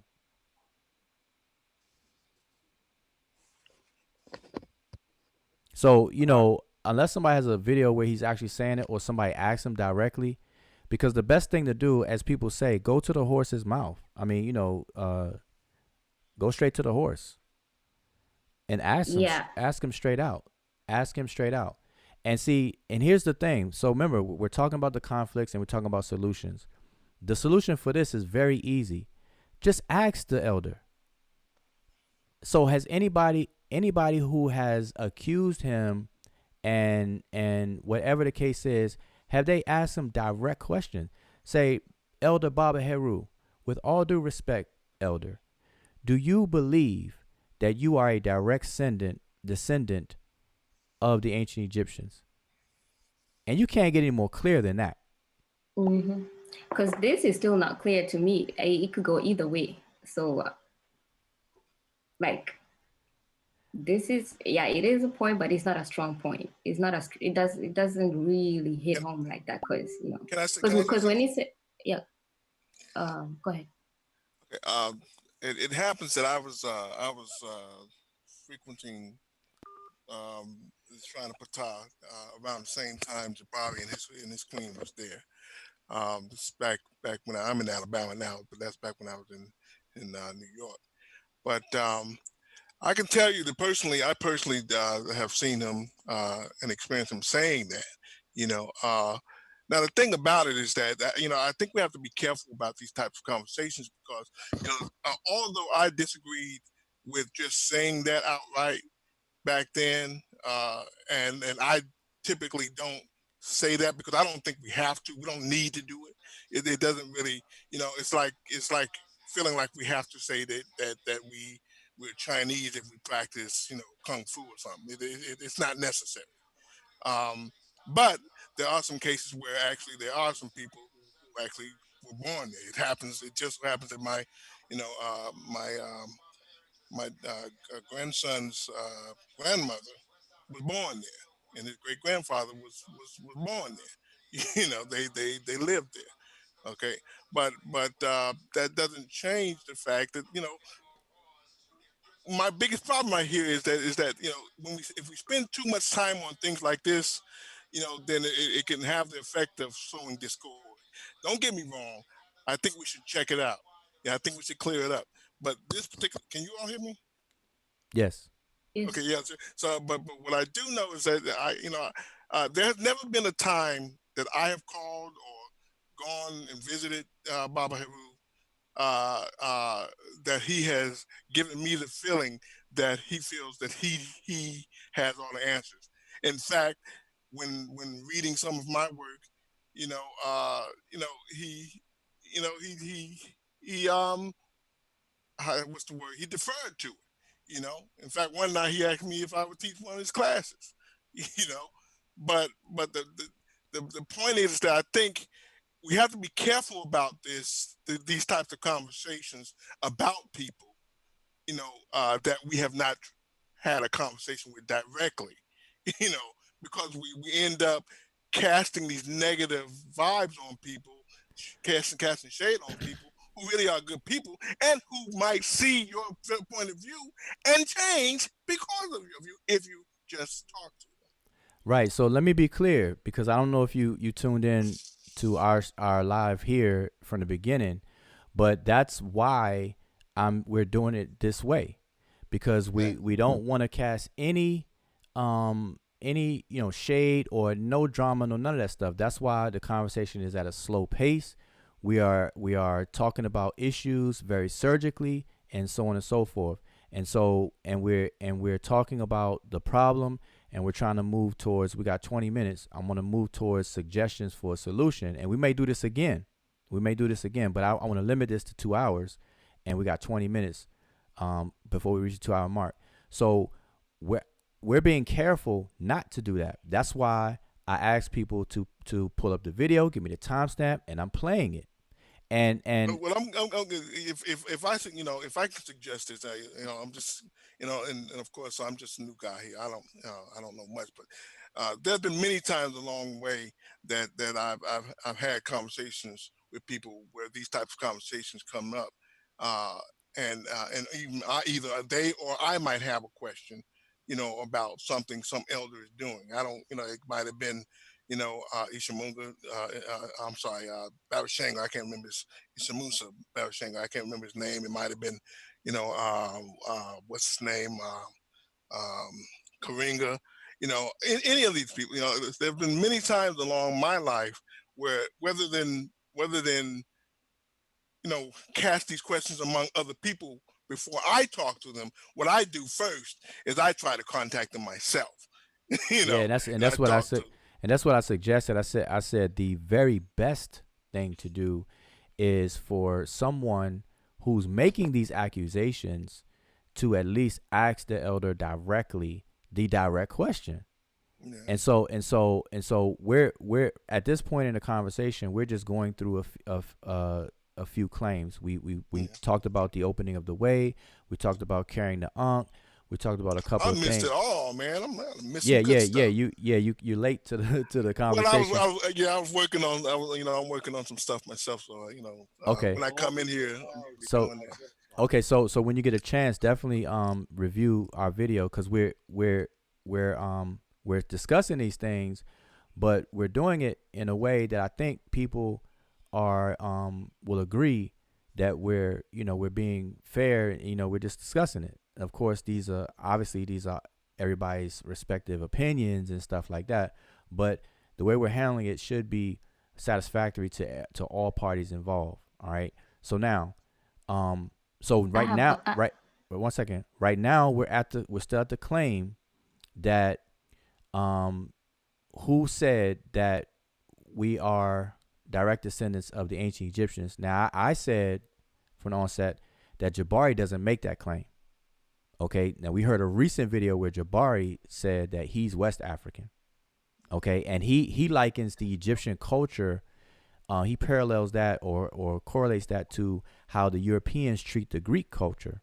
Like, the Greek is the Europeans' classical civilization, and to the African and African Americans, Egypt should be our classical civilization. And so Jabari has made that distinction, and he made that very clear in a recent video. So here we are now to exclude him, and now we're dealing with the elder Baba Heru. And so Sean pulled up this video, and I got another one that I'm gonna play, and we'll see. So we're gonna just deal with this claim. Then we move on. All right. So let me play this one, because this is another video that someone said that the claim was made. So I'm just gonna play it. And and we're not playing these videos. We just want to hear what he's saying. So and the thing is that, okay, even if he said it, like he said it, I can tell you he said it personally. I've seen him say it. Okay. I mean, he said it directly to me a few times. Okay. So right. So here's the thing. So even if everybody concedes that he did say that, then what? It's like, okay, so now now it's like, okay, is the elder wrong? And if he's wrong, then how do you go about addressing it? Exactly. And it should be in a scholarly way. It should be in a scholarly way. It shouldn't be in a way that leads to some of the things that we're seeing. Okay, so that's the point. But I would say this though, and I'll shut up after this. I will say this. I do think that we have to keep in mind, there has been along the way, and I'm sure this is going to happen to me. There's been along the way, things that I've seen the elders do. People that came before me who pretty much paved the way. That I just couldn't go with anymore. It just didn't pass the muster for me. Okay. But there's a certain, respect, I think, that we need to give our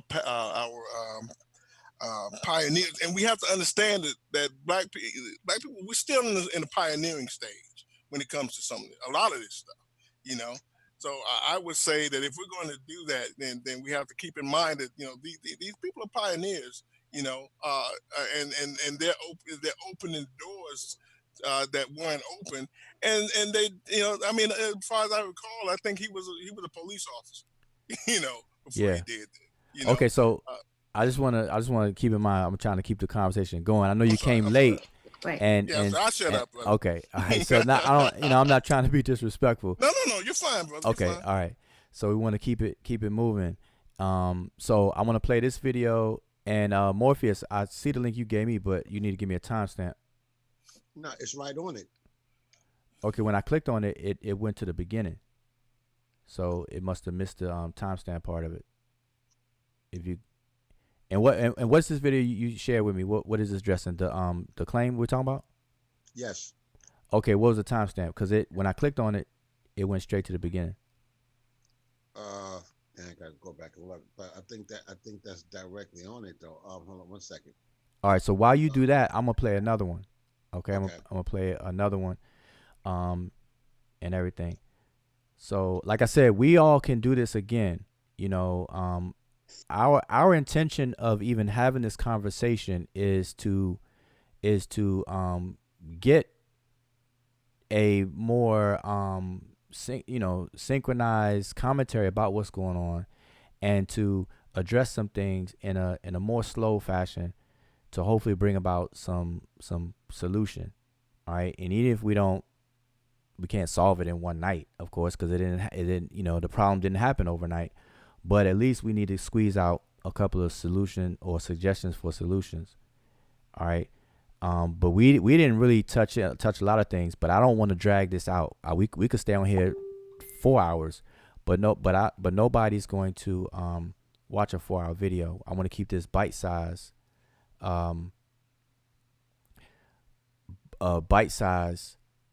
to do it. So again, I'm not going to speedball through the conversation. I will cut it, and then we'll have a part 2. We'll do this again another night, But I'm sorry, Abuja, that's 4 minutes and 90 seconds. Okay, 4 minutes 90 seconds. All right, so let me go ahead and pull yours up. 4 minutes 90 seconds. All right, 4 minutes 90. And you're saying, so now this is Morpheus. So we're gonna put you, on the clock. I'm in the hot seat. I'm in the hot seat. Yeah, Morpheus is in the hot seat right now. You said 4 minutes and what? 90 seconds. Are you sure? Because there ain't no 90 seconds in the Morpheus already messing up. Okay, so we stop 4 minutes. What you talking about, man? You said 4 minutes and 90 seconds. How that sound? It's only 60 seconds in a minute. Oh, look, this. No, 4 minutes in. Hold on. Wait. I wish I could just go directly to it. Hold on. Okay, or you could play the other video you wanted to play while he sorts that up. Everybody's gonna laugh at you, Morpheus. You said 4 minutes and 90 seconds. Well, they gonna. That's 5 minutes and 30 seconds. No, look. It's 490. Yeah, exactly. Yeah. 490. What are you saying? 90 seconds is 1 minute and 30 seconds. The whole video is 51 minutes and 53 seconds. What's up? So it's all right. So if you go on 490, and yeah. Wait, call off all the numbers. You mean 49 minutes even? No, look. When the video starts from 0.00, if you go all the way to 4 minutes, 4 minutes and 90 seconds in. 9 seconds, maybe. You mean 9 seconds? Not. I said 90. Yeah, 9 from the beginning. Oh, what? He was adamant too. Morpheus, I'm telling you, boy, you need some rest, buddy. All right, so you say I'm on 90 seconds. I'm bugging. Okay. Yeah, I'm trying to help you out, man. I'm trying to help you. Okay, you said 4 minutes and 9 seconds. All right, I'm just gonna start at 4 minutes. All right, we're gonna start about right here. All right, so let me switch my screen so everybody can see it. All right, so we're gonna show this. I'm gonna share this. All right, so let's play.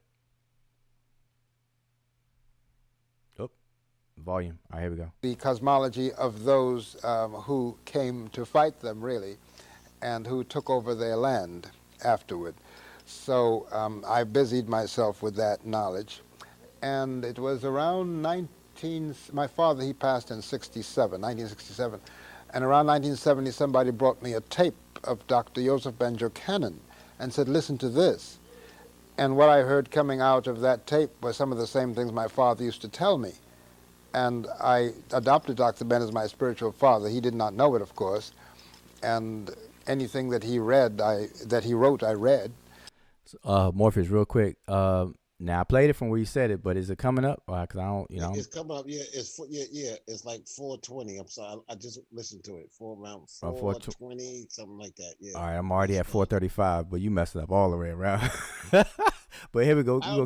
We'll keep it going. All right. And from there, of course, I read the works of Sheikh Anta Diop, and even before that, I read Gerald Massey's works, Ancient Egypt, Light of the World, Book of Beginnings, Natural Genesis, the works of Count Volney, and of course, The Stolen Legacy by George G.M. James, and later on, of course, the works of Sheikh Anta Diop. where he informed us that the oneness of Egyptian and black culture could not be stated more clearly, and because of this essential identity of genius, culture, and race, today all Negroes can trace their culture to ancient Egypt and build a modern society on that foundation. Now, when I read that, I just was excited because I had been talking about Egypt all the time, and people... Did he already say it? Yeah, he just said it. Okay, so now here's now He said all Negroes can trace their their culture, not themselves. Culture. So that's a distinction to take note of, because he said culture, because that is what Sheikh Anta Diop has pursued to do, because he's saying the unification of Black Africa based on a cultural unity of Africa. So I think you got to mute your phone. I don't understand. You got to mute your phone. So he's correct there. I mean he's in step with the claim of Dr. Diop, Sheikh Anta Diop, who says that, you know, he's promoting a cultural unity of Africa. So Baba Heru making that statement is in step with Diop, where he said that. All right, so I'm gonna play it back. We're gonna hear him say it. Here you go. And I adopted Dr. Ben as my spiritual father. He did not know it, of course, and anything that he read, that he wrote, I read. And from there, of course, I read the works of Sheikh Anta Diop, and even before that, I read Gerald Massey's works, Ancient Egypt, Light of the World, Book of Beginnings, Natural Genesis, the works of Count Volney, and of course, The Stolen Legacy by George G.M. James, and later on, of course, the works of Sheikh Anta Diop. So he said later on the works of Sheikh Anta Diop. He named some books he read and so on and so forth. Diop, who says what? He's going to describe what Diop advances. Watch. Listen.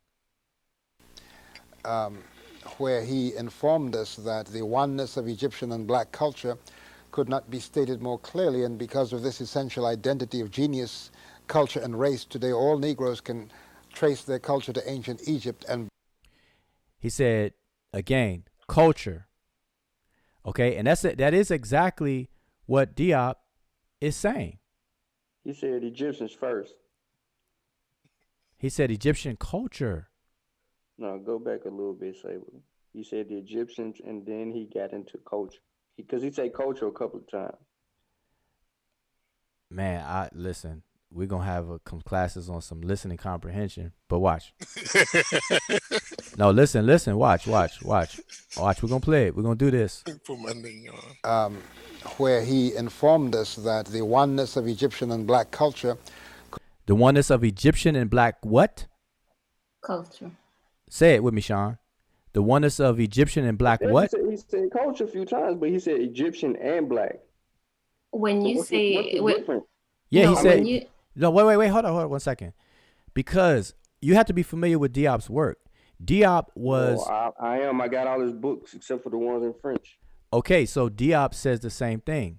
He said the unification, cultural unity on the continent of Africa, and he went to different disciplines to show the unity of Black Africa with ancient Egypt, the rest of Africa, and he went through. That's why he compared Wolof, the language, to the ancient Egyptian language. Mm-hmm. Yep. Obinga did his Mbochi with the ancient Egyptian language. So he said Black and Egyptian culture, the oneness of Black and Egyptian culture. That's what he said. Did you want him to say? I actually got the video. I ain't tripping on that. I got plenty of the videos where he make these assertions. Okay, no. I'm not. Listen. My first time hearing that. Okay, but we're dealing with what we're hearing now. So I'm just trying to clarify now. See, this is the thing. Listen, if people ain't not gonna be surgical with this, then they can't participate in the conversation. So if I'm gonna show this video, like if we were in court, and this is being presented as an exhibit of evidence against somebody, this right here is not. It's not fitting because that's not what he's saying. He's saying Black and Egyptian culture. Okay, so now if you have something else, then that's fine. So I'm just saying, in terms of what we're listening, we can't put words in the elder's mouth. And I, like I said, I'm not saying he never said that at all, because I'm not too familiar with Baba Heru. All right, so I'm not familiar with what he teaches and stuff. I just know him as the Unk Man, and he makes these beautiful jewelry. That's all I really know Baba Heru to be. And I that's, have a question. But let me play this again though, real quick. You can ask it. Let me play this again, cause I'm gonna make sure that I'm not tripping, cause I'm looking at the chat, and so we're gonna play it. But even before that, I'd read Gerald Massey's works, Ancient Egypt, Light of the World, Book of Beginnings, Natural Genesis, the works of Count Volney, and of course The Stolen Legacy by George G.M. James, and later on, of course, the works of Sheikh Anta Diop. So he said later on the works of Sheikh Anta Diop, right? And then he's going to say who informs. Where he informed us that the oneness of Egyptian and black culture. The oneness of Egyptian and black culture. Could not be stated more clearly. Because of this essential identity of genius, culture, and race, today all Negroes can trace their culture to ancient Egypt and build a modern society on that foundation. And that's what he said.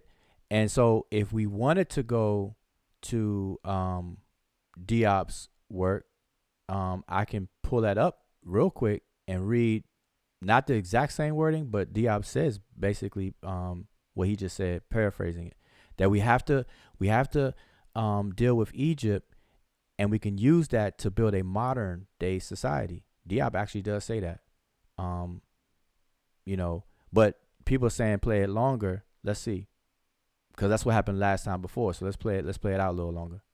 Now, when I read that, I just was excited because I had been talking about Egypt all the time, and people thought I was crazy. He said, "You're an African. Why do you want to deal with Egypt? That's in the Middle East." I said, "The Middle East? The middle of what?" I said, "Look on your map. It's right there."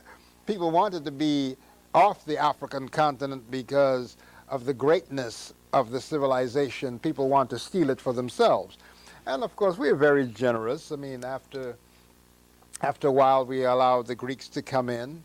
But, of course, as you know, we were invaded, I think, in 663 by the Persians, Kambutse, and who they call Cambyses. Then in 525 by the Persians, now known as Iran. In, I think, 332 by the Greeks, and then in 332 BC by the Romans. And then who became great because he stole the gold of Kemet, by the way. And, of course, then later on, the Arabs came, and they are still there, colonizers of that ancient African land, an ancient African culture. Speaking about invasions by foreign... All right, so I'm not going to play this whole video so everybody can say it. So I'm saying that's not a good one to accuse the elder of saying that people actually directly come from there. Now, I'm not saying he didn't say it. I'm saying that video would not be evidence that you should submit. If he keeps saying we did this, Morpheus, don't worry about it, bro. Can I say something Listen, let me just ask my question real quick. Yeah. Okay. See, the thing is it because from what he's saying, he's saying we, as in, to me, it, like any other African tribe that claims to have migrated from that region would say, or just like Diop said with the culture. But I'm wondering that perhaps because the way he puts he does his wording, and then when you add to the an outer extra thing that he said before, or his dislike for West Africa and all of that, makes it, might make people if I don't know yet, because we up until now we haven't had him say directly per se that he's a descendant.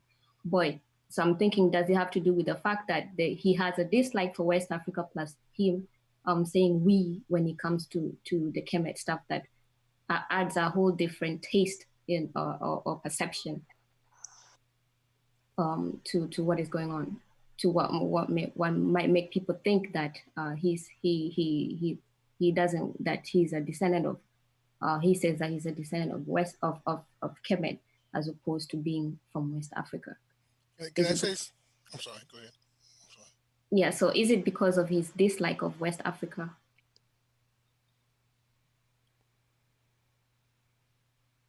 Okay. Well, I was going to say this much too. What I do know about just from being there at the Shrine of Ptah, it was years, but I consider both he and his wife at the time, Queen of Fu. I consider them personal friends of mine. They're good people, you know. Although I've heard a few things that kind of went sour with them as far as business concerned, which I think we should always keep in check.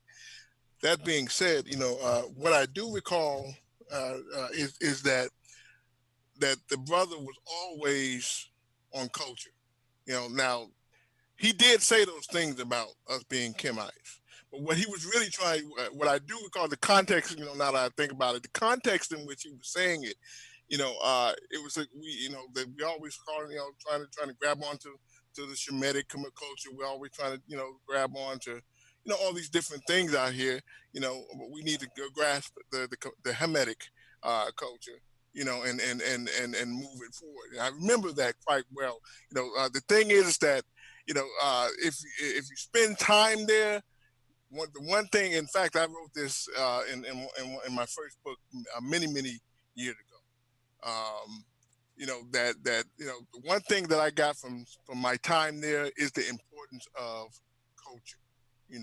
That in terms of getting people involved and getting them excited and all that we need to really focus on culture.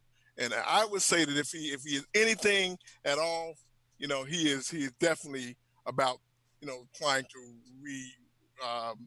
breathe some more, breathe life back into this culture, into that culture, and to take hold of that again. And he used to say he'd be clenching his hands together, making noises with his rings when he clenched. We need to clench back our culture, grasp our culture again, and so on and so forth. So I can tell you for a fact that he really was on the culture thing. I can't say, although I think his wording was definitely enough so you could think that he was also talking about, we are Hermetic people and things like that. It was there, I think, but I would say if that was secondary to the culture thing, but Okay. with that in mind, I would say that, again, the best way to handle that is, you got a question about it, you can call the brother up and ask him. Okay, so let's be clear, how Jabari always say, let's be clear. But the best thing, of course, like I said, people just ask the elder directly. So what we're doing here is not the best thing because the elder's not here to ask directly. So the clips are supposed to, I inquired if anybody knew a clip where he said it directly. So far, I haven't heard him say it directly as if somebody asked him the question. That's the best. So we don't have to ask the elder if somebody already did it and his answer was already recorded. That's what I was hoping for. So these videos that I played so far are not living up to at least what I was looking for. But I just want to share this with everybody. This is coming out of Diop's work, his book, from page, I believe it's his 1991 work, page 3. And he says, at this point, we must underscore the abyss that separates us from those Africans who believe that it can be enough to flirt with Egyptian culture. For us, the return to Egypt in all domains is the necessary condition for reconciling African civilizations with history. In order to be able to construct a body of modern human sciences, in order to renovate African culture. Far from being a reveling in the past, a look towards the Egypt of antiquity is the best way to conceive and build our cultural future. In reconceived and renewed African culture, Egypt will play the same role that Greco-Latin antiquity plays in Western culture. All right. So Right. that is a thrust that Sheikh Anta Diop has pushed in his work. Right. So, okay. And I'm gonna set up again after this. So what you have there is something that you heard a lot during that time. There's a lot of talk back in those days about making Egypt, returning Egypt back to a classical, as a classical example of African civilization, that we can kind of, that act as sort of like a nexus where all of these other different other cultures flow into, even older cultures such as Nubia and at least Kush and further down into South Africa, so on and so forth. You know, all that stuff flowed into that one area, and became this great civilization, that we can kind of look back at and gather up all kind. And cause let's be honest with this is really what Europeans have done anyway. The only difference between us doing it and them doing it is that we're a little bit closer to it, culturally, because we came from that culture directly, a little bit more directly than they did. At least a lot of them. Yeah. So here's the thing. Now, unless somebody can pull up a video and give me the timestamp where it's no ambiguity to the elder saying it, then let's move on. Because I don't want us to focus, just like, I don't want us to focus on Baba Heru as if we're trying to bash Baba Heru. The issue, we're going point for point. And so the claim was that there are people out there claiming to be direct descendants of the ancient Egyptians, as if bloodline, as if, genetically and all that other kind of stuff. If we're going to say that that's what's being said, we should be able to show it.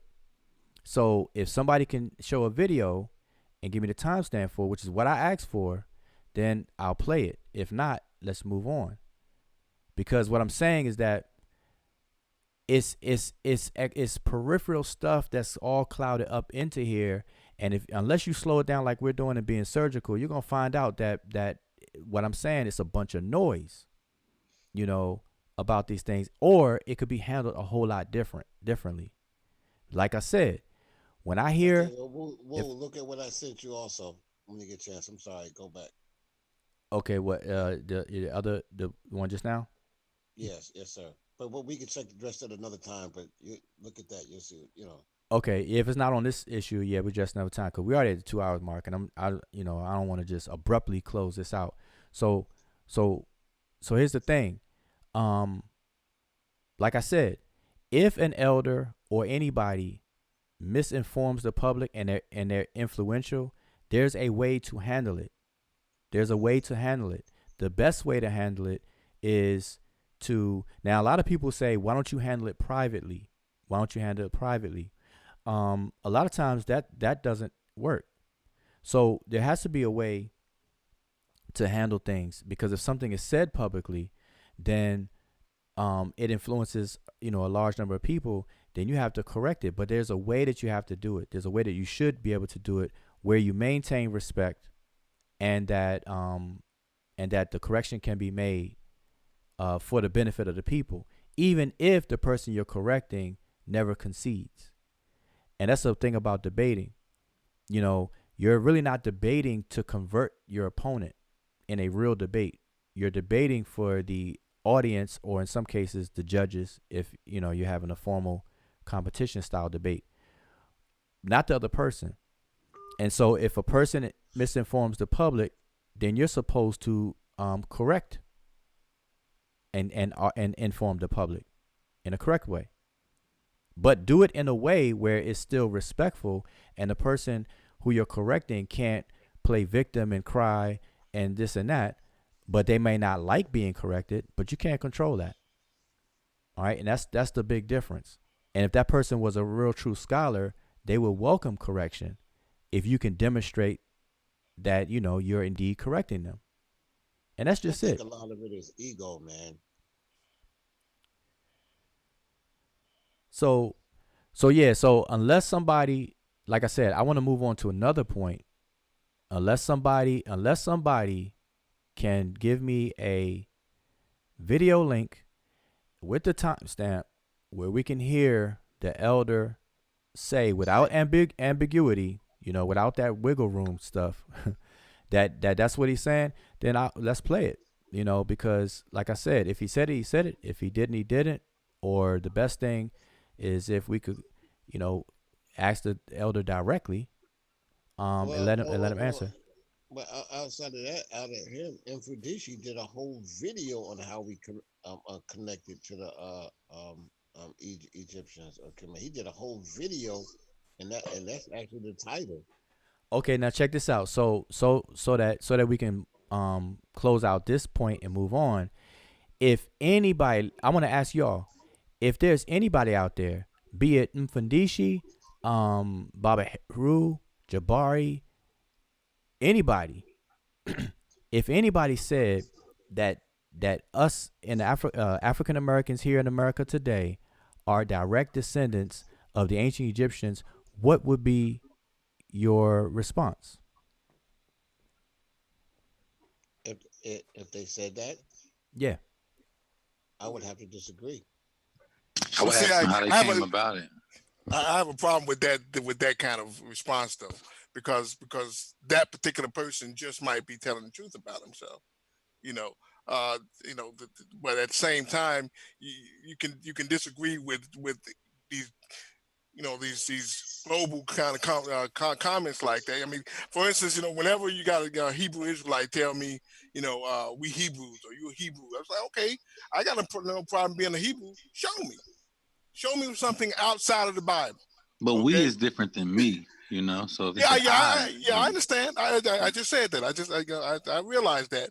So I mean, so if you're gonna say we are from them, I think we should just say, show me. Show me. Even forget the we and us. The key word is direct. That's what he said. Direct. Forget the we and us. Yeah, so I just want to be clear because I'm not trying to, we're making it plain. We operating with a slow pace. I'm asking if a person said that we, not them, but we are descendants of ancient Egypt or ancient Egyptians. You know how we say our ancestors, because a lot of people say our ancestors. I'm talking about in the framework of African Americans. I thought I was clear because there are people. I've heard people say that. Yeah, you have to. How are you coming at that? I mean, what's your logic for that? Well, give me the line of logic for that, because I don't think you should just wipe it. Just out of hand throw it out. I think you should ask them for their logic, and then deconstruct that. If and that's a good point. And that's so that's a good point. So basically, if somebody makes that blanket claim, you ask them who makes the claim, you ask them for clarification, demonstrate it. And that's what the bottom line. If they can't demonstrate it, then conversation over. Right. The conversation is done. Because can I right. Yes, go ahead, Reggie. Oh, thank you, sister. But you go first.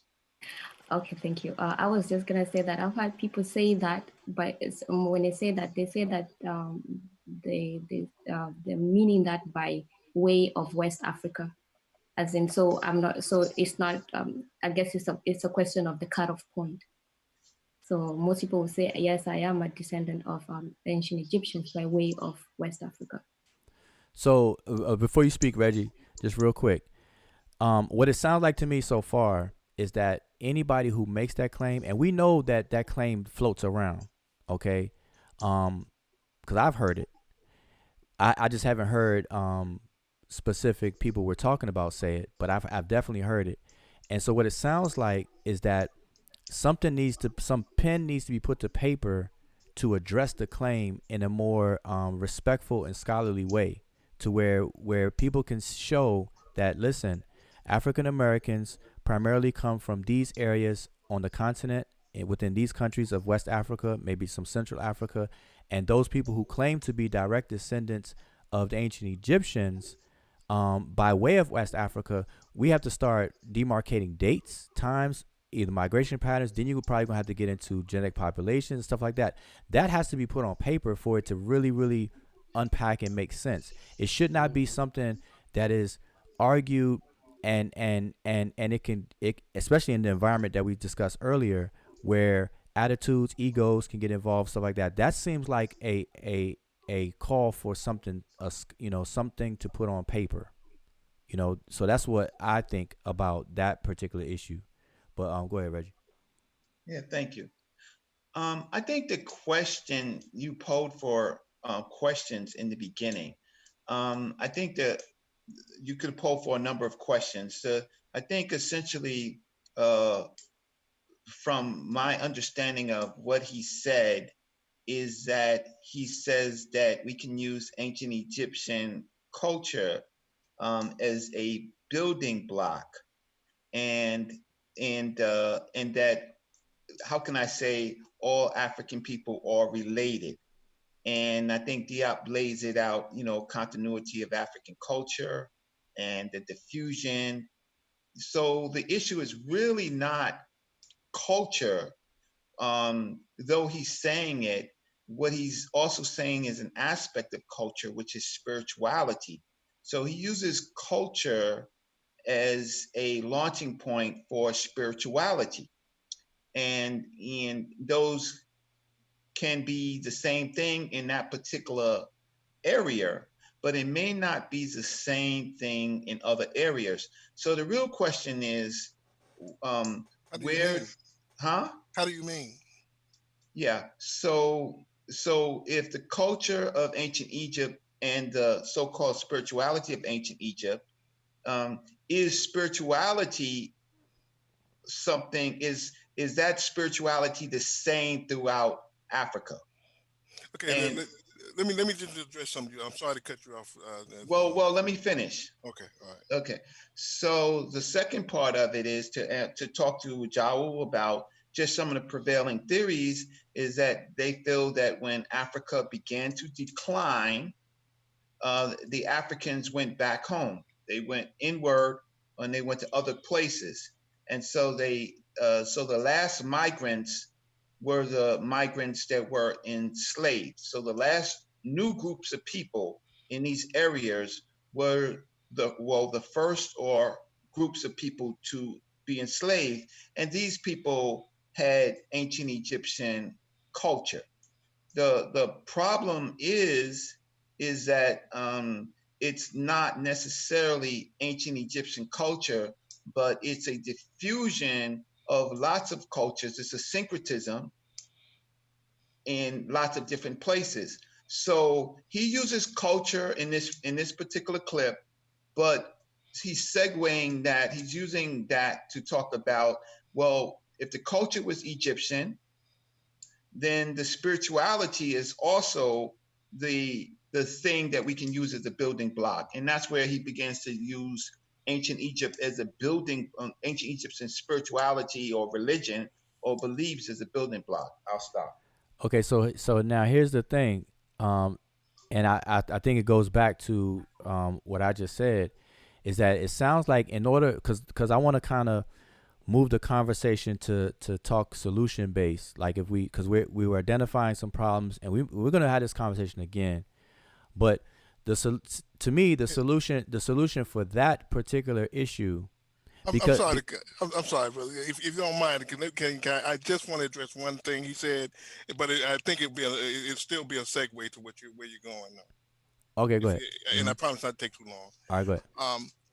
I can say personally, from my experience with Sinu Samaj, that when he says culture, he may be talking about spirituality, but he's talking about spirituality from a sense of ma'at and all of the things that come from knowing the heavenly path, how that lays out into mathematics. You can't talk about the eye of heaven, which is one could say it's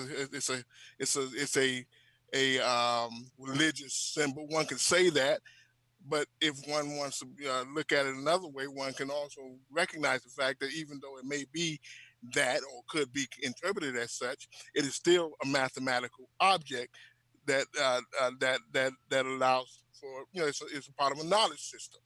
And so that when you're talking about this stuff, for something to be a spiritual, quote unquote spiritual, focus, doesn't take it outside of the idea that it's also about developing areas that affect quote unquote secular life.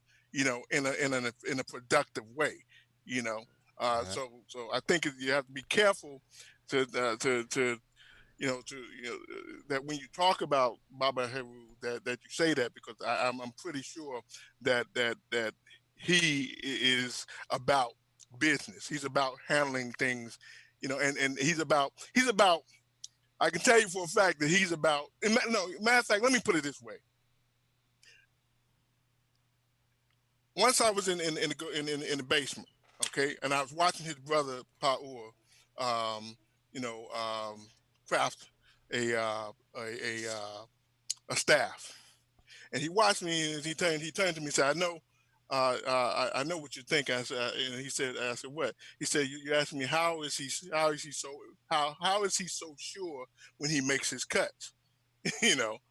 I won't go into the whole detail, but he went into the whole conversation about Ptah, when talking about that. But he was literally talking about a craft that he was doing a service for someone to make money with. So so it's there's a practical side to this that you can't, that's not just in arts, it's in math, it's in sciences as well. But see, this is what I don't. Okay, so just to kind of bring it back, this is what I don't.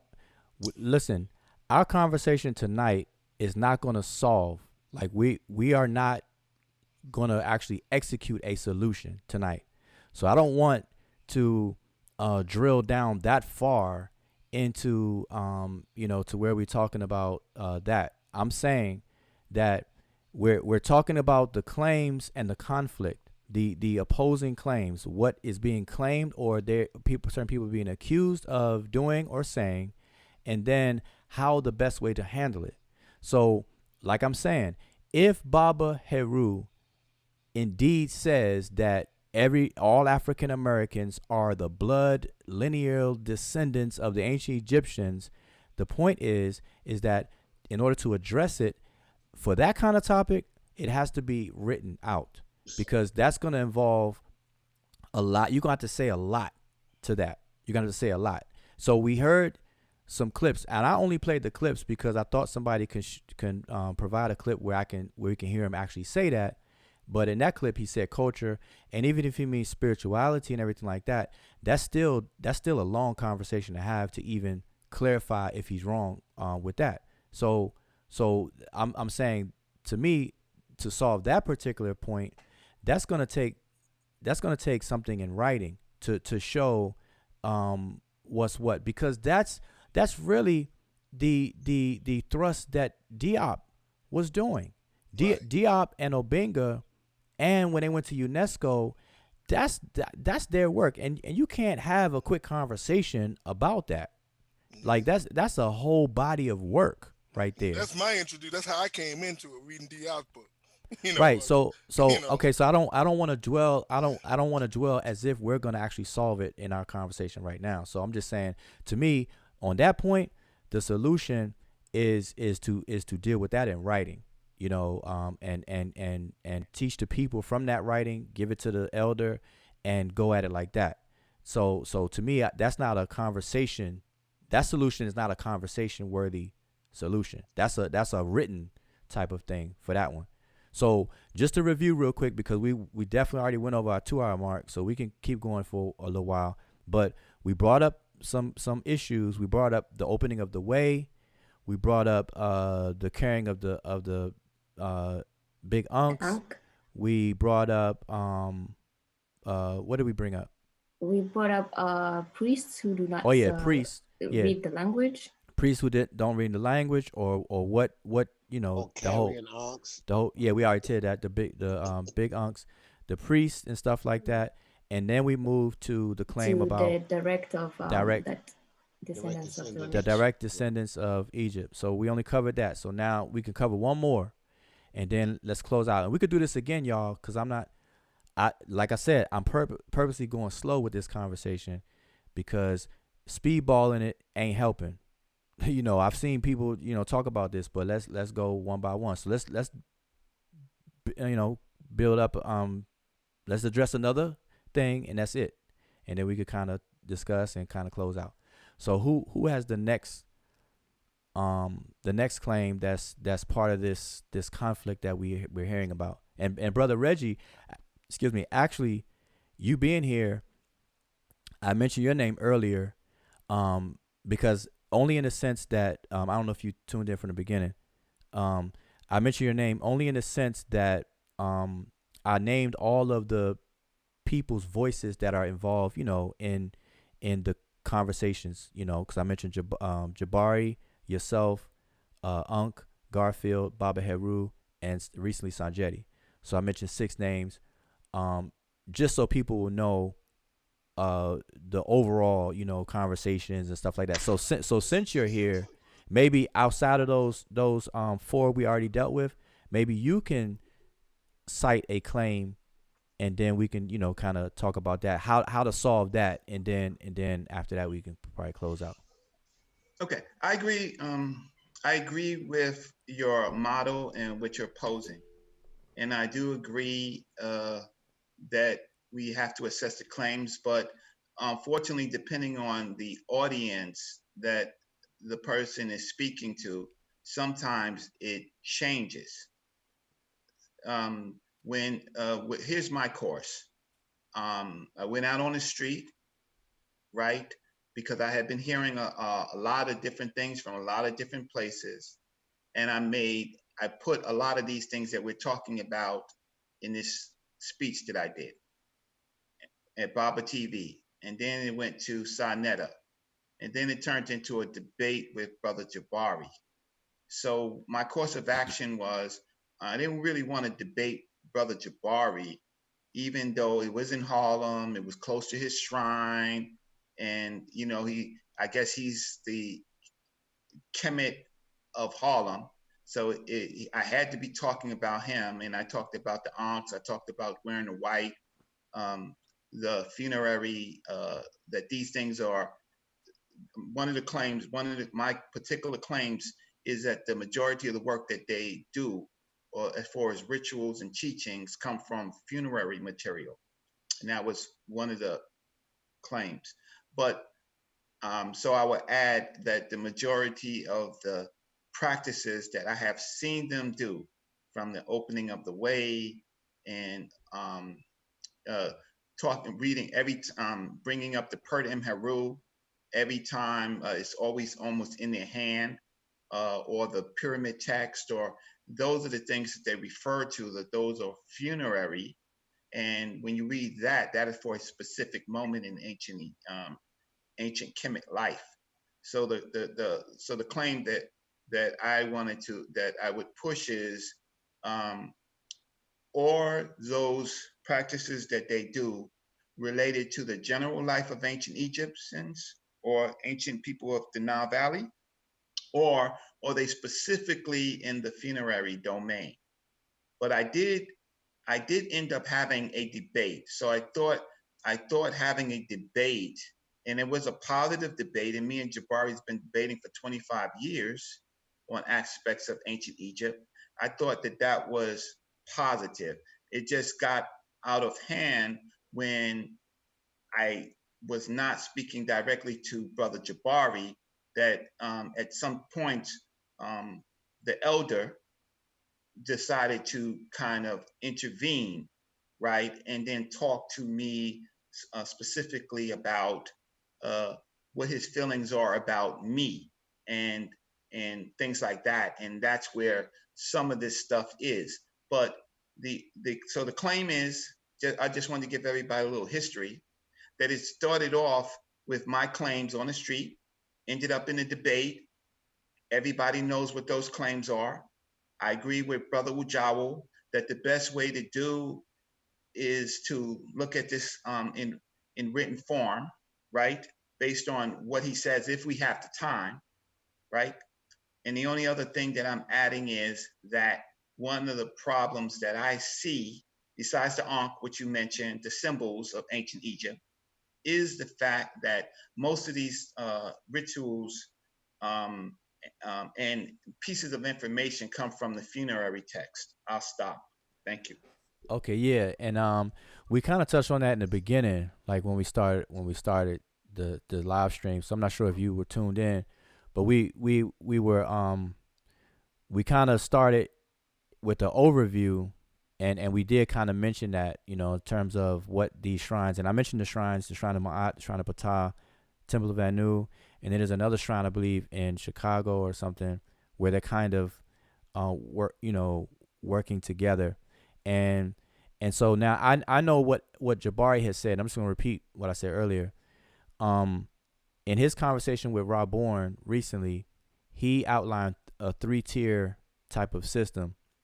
He said one of the tiers is the things that they do, they believe are what the ancient Egyptians actually did, and then he has another tier where what they do is inspired by what these ancient Egyptians did, and then the third tier are things that they do that are just pure modern and innovations.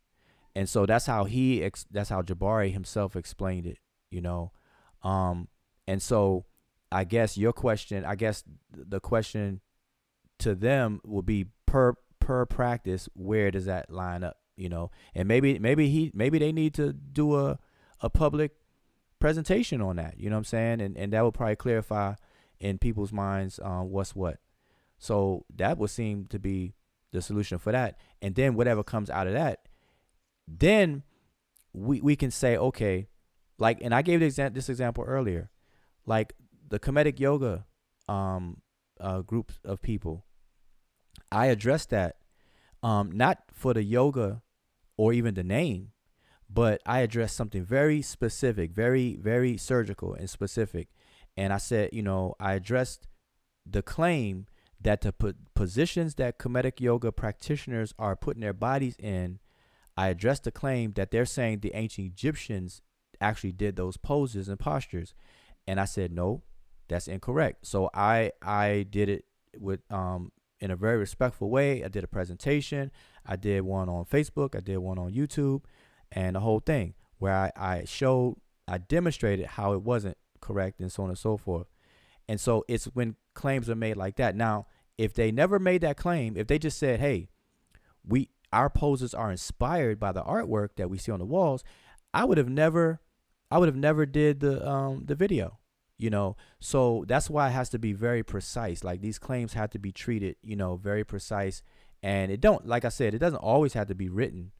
But I was saying that one about the DNA, you know, the migration stuff, that one is probably worthy of a written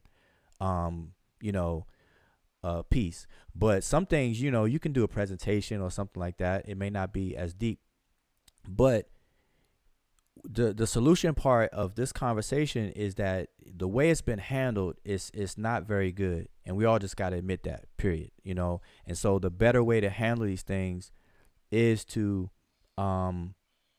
do so with respect and stuff like that, and not to say who is disrespecting who or anything, but obviously people have to do things in a respectful way to correct other people. And it's always best to be very precise, because when you start blanketing things and getting in that vague ocean and stuff, that's when it just gets real noisy. And so that's why I appreciate this conversation that we're having. And by the way, hopefully everybody who's been listening and hanging this late with us can appreciate this conversation. Now, you know, you may agree or disagree with some things that were said by whoever, but at least you can appreciate the way we're having this conversation, and hopefully we can have some more conversations. But based on what I heard you say, Reggie, we kind of covered that already in terms of like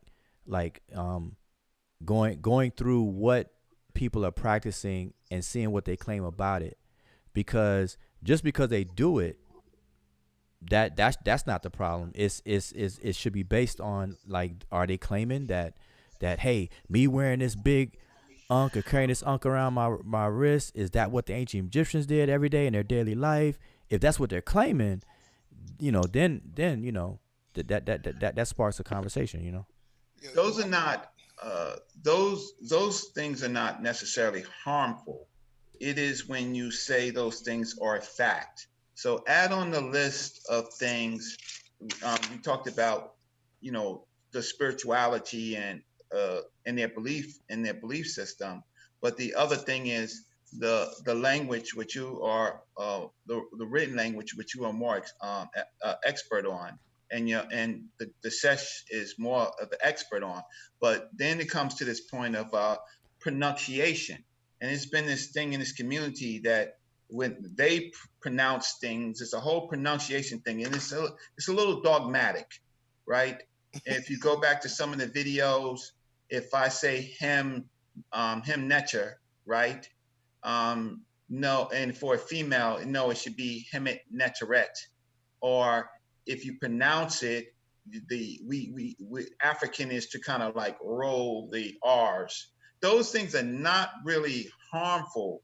What the problem is outside of the teachings is the dogmatic approach that this is what I say and this is what it is, and it cannot be challenged. I'll stop. Okay, so now on that point, that one we could probably solve right here, right now. That's probably the only one that we could solve right here, right now, is that, and this is for the listening audience and everybody on the panel. I don't care who you are, the way that we are pronouncing these Egyptian words today is strictly by convention. It is not claimed that the way we're pronouncing these words are the way that the ancient Egyptians pronounced these words. Everybody should be clear on that, okay? One, the writing system does not document vowels, and although we know most of the consonantal phonology, some of them are obscure.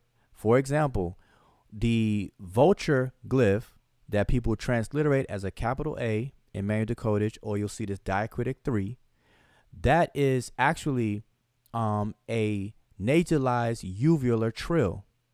And no person who grew up speaking English can actually effectively pronounce that sound today.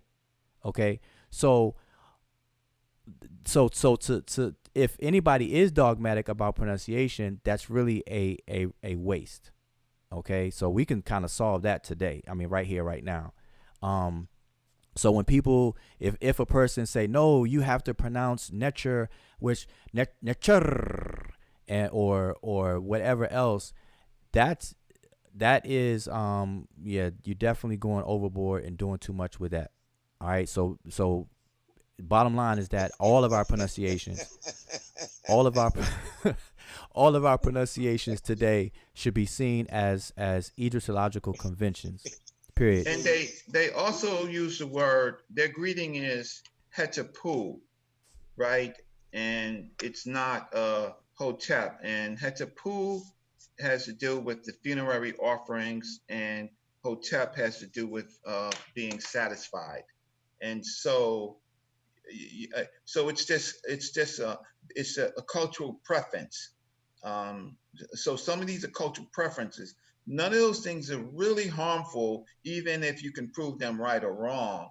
It's basically, unfortunately, the dogmatic approach to that comes along with all religions. Like if you're a priest, there's a pecking order, and I think that you dealt with the Sim priest, the Wa priest, the Keri Heb, right? Mm-hmm.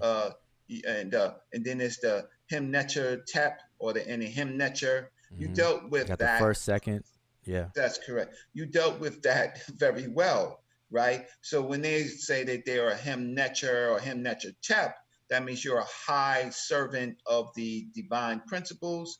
I do understand that. You brought in the issue with the language.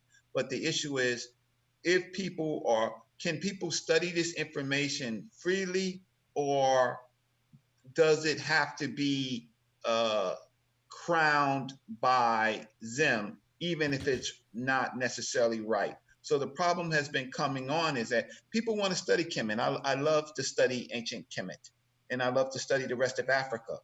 But to make it seem like, even though Diop said what he said, I don't think this is meant to be the same way. We can understand a lot about African culture because it's written in ancient Egypt, so we don't have to guess. But the fact of the matter is, should we practice the culture of ancient Egypt and the spirituality of ancient Egypt? And if you don't, the other claim is like, for example, I'm not spiritual because I don't practice that. So those are things that has personally happened to me, and I pushed back, and that's why there's a on my end, that's why there's a lot of controversy. And because I was there with, I hear another brother speaking about his relationships with Brother Heru, Baba Heru Samaj. I was there when he had not formulated his shrine directly, or if it was very small. I was around when Dr. Yosef Ben Jochanan was teaching. Doesn't make me great, doesn't make me better. It's just that I have a bird's eye view, and I also have elders, Dr. Jeffries and Brother Small, who we all, and the rest of ASCAC. And so what is now is way different than it was in 1984, 85, 86. Meaning this growth of this thing. Because when Dr. Ben was around, Dr. Ben was just, look, study ancient Egypt, use it to solve problems, right? Science and technology and culture. Diop pretty much did the same thing. Dr. Ben was against the practice of a spirituality, and even the usage of people speaking what they call Medew Netcher. He said, learn how to read it, but you don't have to be speaking, chanting, none of that stuff. Just read what's going on. And that is part of the contention. So maybe I added a few other things, but Yeah. thank you for your time. All right, and I appreciate that. So what I would like to do, one second. What I would like to do is to use what you said and kind of put some pins in it so that we could pick up on our next conversation, because I think those are worthwhile points, because that is part of the today's conflicts. Okay, and so we wanna flesh it out, and like I said this time, for next time as well, we want to suggest solutions. Okay, so everything. One second. Everything we addressed tonight so far, we slowed it down and we addressed it. The first two we could kind of disregard, at least from Jabari's position, because Jabari, that's not a fair claim to make against him when he was saying that, okay, he is from West Africa. He acknowledges he's from West Africa. His name, Jabari Azaze, is West African, and so on and so forth. So we really can't dump that on him. So we got to put things where they should be and stuff, so that we can really address these things like adults, And so I think the things you added is good for us to use to begin our next conversation with. You know what I'm saying? So cause we already like over 2 hours. You had your but let me let the brother. He was trying to say something. Yeah, I was gonna ask. I was gonna say that although I agree that we got to be careful about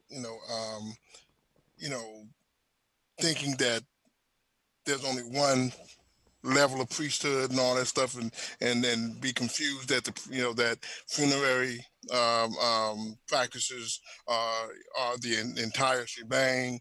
I think that it's a sort of thing where if you have that going on and you see that somebody's focused on one thing, it's just like everything else.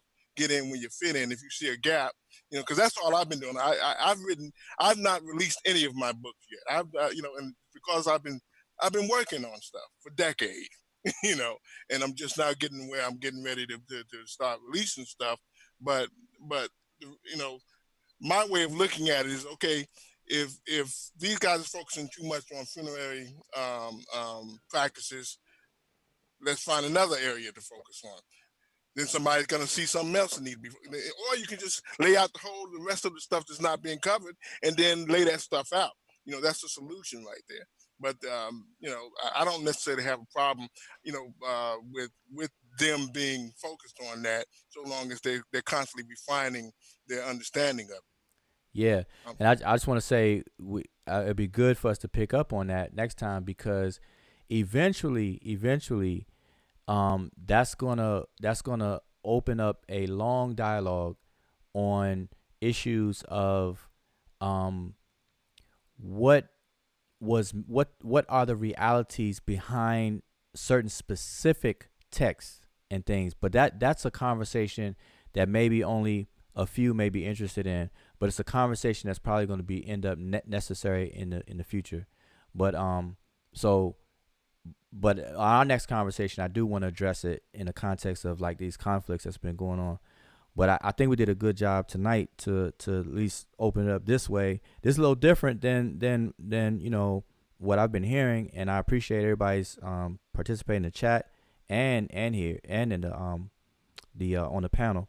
So let's make a round and let everybody kind of give a closing remark, because I do want to shut it down. Although y'all know me, I'm MC Iron Lung. I can keep y'all till 5, but I just don't want this video to be one of those marathon videos, because anybody who missed this, I think people could benefit. Who even a part of the in the mix of things, like for example, if Brother Jabari watched this, if Baba Heru himself watched this, Unc, Reggie's here, Garfield, whoever could watch this, I think that everybody across the board can appreciate our discussion, at least, even if they may not agree with everything. But I think the way we did it was pretty good. So if everybody can kind of go around and pass the mic with something to close with, then we're gonna shut it down.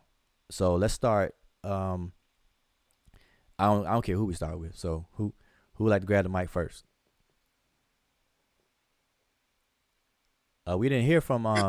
It's good good time. We had a good time, so I'm glad I caught this one. Pleased to meet you, Brother Reggie. Brother Joe, you did wonderful. Thank you. I appreciate it. I think we all did wonderful, definitely, because it's kind of hard in this environment to have a very ordered conversation. So we did good. But anybody else? We did excellent. This is greatly needed. This conversation.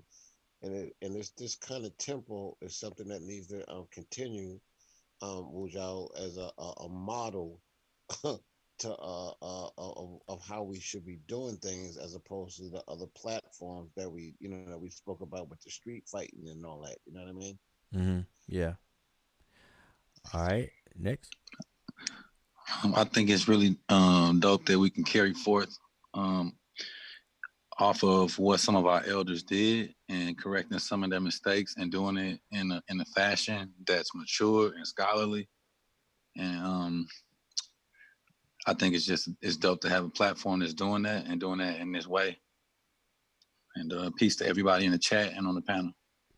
All right, hey brother, whatever microphone you're using, man, make sure you tell everybody what microphone it is so everybody can get a good microphone. Because when you spoke, I don't know if I sound like that, but you sound like nice and present on the microphone.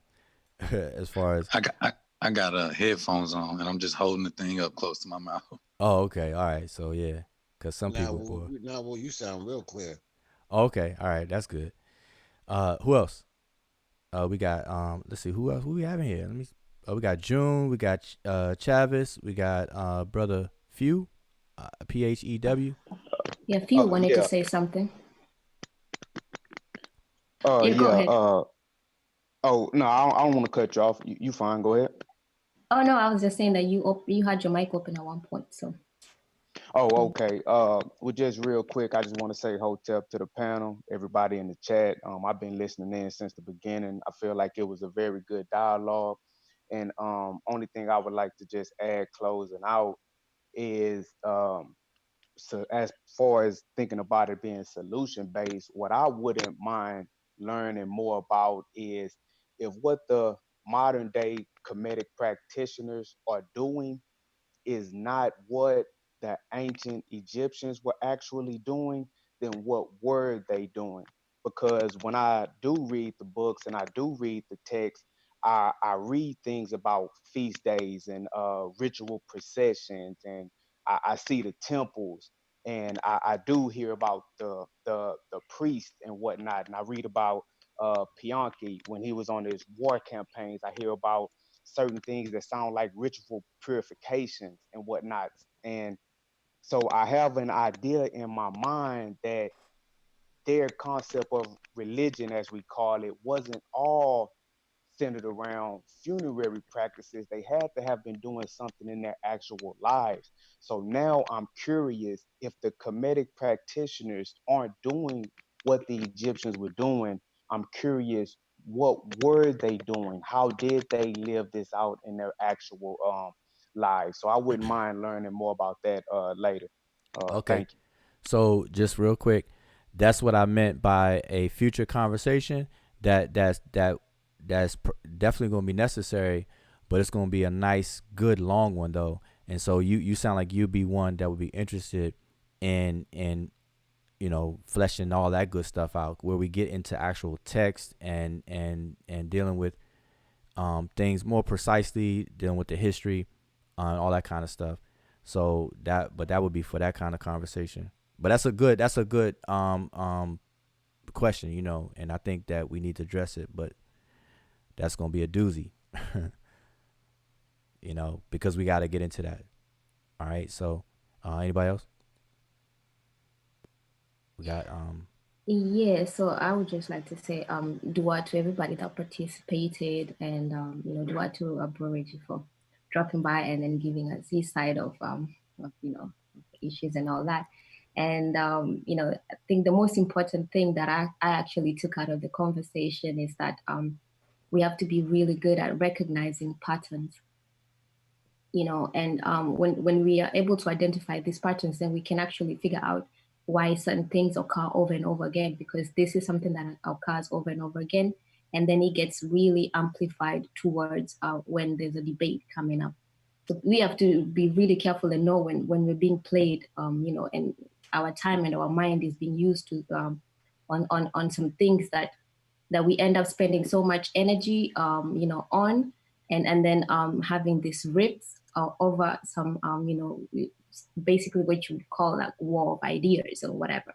So, and it's unnecessary, because all these things from this conversation, if this had happened a long time ago, whether it's in the background or live, all these are not actually really big issues. They're just good opportunities to present experts with things, or some kind of information, or to kind of give to the people. So instead of actually, we don't have to learn through like yelling and all that stuff. So for us, for people who are actually taking this seriously, this gives us those opportunities to actually figure out stuff and then present them in a scholastic manner, as opposed to what we are being forced to do, like in this instance, where is to battle it out. But yeah, so my thing is just patterns, because like you said, and I even forgot about it. Like when you go back, when you slow it down and then you start to go back, you realize that this thing happens over and over again, and you can see the patterns, and we're being used in a particular sense. And yeah, so we can't just be accept to be dragged along. So either you get off that ship, or do what we're doing. So that was good. all right. June. Yeah, Hotep. Uh, say dua to everybody that ended up joining in on the panel, and all to all the viewers. A special shout out to y'all. Thanks for the support. Check the links out in the description. I really enjoyed the conversation and excited to continue the conversation. Um, yeah, but big thing for me was that the quote you put up from our late great Diop, and he put a big emphasis on Kemet. So I'm just glad to be, amongst a bunch of smart people, and on a platform where we can dialogue like this. So I appreciate everybody. Shem Hotep. All right, all right. I think two more, Chavis, and Hey, then yeah. mhm. I just want to say what I got from this was that we got to kind of be careful on how we interpret ambiguous statements, and I just think that this is good for people to be able to identify certain things that are romanticized, and we also need to identify what we have as entertainment and treat it accordingly. And that's about it. Appreciate y'all letting me just sit up in here and soak up game. All right, that's it. Reggie, and I'm gonna take it last. I think you muted, Reggie.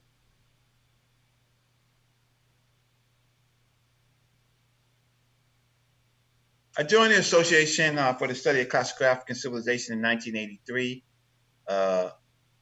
Ultimately, we put on a conference, the third annual Kemetic conference in Egypt, after the major convening conference that was held in New York. And in this book, and I have to make it available, is that ASCAC has some objectives. It's to be a kind of a research study group. And it would be good for me to print these objectives out and give them to you. But in this document, we actually have the words of Dr. John Henry Clark, what his vision was, Dr. Joseph Benjo Cannon, what his vision is, Chancellor Williams, they wrote about, Diop, they wrote about what his vision is. There's some others, Asa Hilliard, Dr. Jacob Carruthers, and others. So throughout the years, the Association for the Study of Classical African Civilization was going to be a research organization to help find literature that had to do with spirituality, but we were going to do it as a group for those people who were interested. So it says the development of scriptural and liturgical materials for African-oriented spiritual groups, and then there was a whole list of educational objectives. Throughout the years, ASCAC is present and not present, but some of the people that we have issues with, they were part of this organization, and anybody can go their own way for their own particular reasons. But ASCAC laid out a blueprint and concepts for us to deal with this, so we wouldn't have as many squabbles as we have. And so I will, whenever I will print out some of the things that's in these books and let you know, because the intellectual work, Ujao, has already kind of been formatted. They were hoping in the later generations that we will continue. And so some of our teachers, like Dr. Riketi Amin, she's a teacher of yours, and she was a teacher of mine. And then there's other groups of people, and their hopes was for even when they die, that we will continue their mission, and not just one aspect of their mission, but the whole mission. Thank you for your time. All right, I appreciate it. So I'm just gonna wrap it up real quick. Say,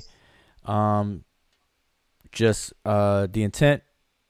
State the intent. The intent of this video of us going live was to go through the natural process of solution-based thinking, where you must first correctly and accurately identify the problem, and then you work your way towards a solution. But even before you identify the problem, you have to even be aware that you have a problem. Okay, so we kind of definitely went through those steps. Now, we didn't like weigh in on the solution as much as I would have liked to tonight, but like I said, I'm trying to keep these videos bite-sized. So we're gonna do this again, and we're gonna be more solution. Now, each point that we did bring up, I tried to say what the solution of it for it to be, and so a couple of points we can kind of disregard though, because they seem to be inaccurately applied, and things like that, which is normal. We can start to eliminate some of these things and start eliminating the noise, so we can see really what's clear in front of us. So I think we did a decent job, and so I'm gonna thank everybody for tuning in, because we didn't announce we were gonna do this. We just came live, and we're gonna do it again. And I do want to say that when it comes, I just want to speak again when it comes to because Reggie mentioned Dr. Riketi Amin. one of Dr. Rakeda Amen's goals is to actually revive the Egyptian language. And so that's something that she's been working on for quite some time. She's written a book called Majat Wafa, which is her way of taking baby steps towards that end, which is just to get people familiar with some common phrases that we use today and find the Egyptian terms for them, but it's still in Egyptological pronunciations though. Okay, so, but that's a stepping stone. And so we can grow from that. And then I'm sure she's still putting in work for that. Now, when it comes to the pronunciations, I do want to let you all know this. There is a team of scholars that is actually working on recovering the ancient pronunciations as best as we can, the phonology of the Egyptian language. There are going to be some things that we will probably won't ever be able to recover, but the effort is being made in a very scientific fashion, but it takes a long time. All right. But a lot of people don't know that that's actually underway. Like there's actually effort to do that. But unlike other cultures of people, like, for example, the Jews, when they revitalized the Hebrew language, that was a national movement. That was a movement that involved on the state apparatus, funding and all that kind of stuff. Unfortunately, we don't have none of those luxuries, to do that kind of work. So that's why it's going to take even longer and longer. All right. It's different for us to do anything like that. But it's being done. So I just want to make sure everybody know that. So that's really all I have. In terms of announcements, though, I am starting a new class group for beginners course in Sesh, Medew, Netcher, and Kemetic, which is the writing system and the spoken language for the month of January. So I had the flyer up earlier, but let me see if I can put it up real quick so y'all can see it while I say it. There it is. Oops. Yeah, there you go. So that's it right there. So, you just pause this and you can see the information there. Sabre University, sign up, contact me directly if you have any questions at all. But I think we did good. So I don't want to long this out anymore. And I want to say appreciate it to everybody for tuning in. Oh, and also we have Super Chat active now.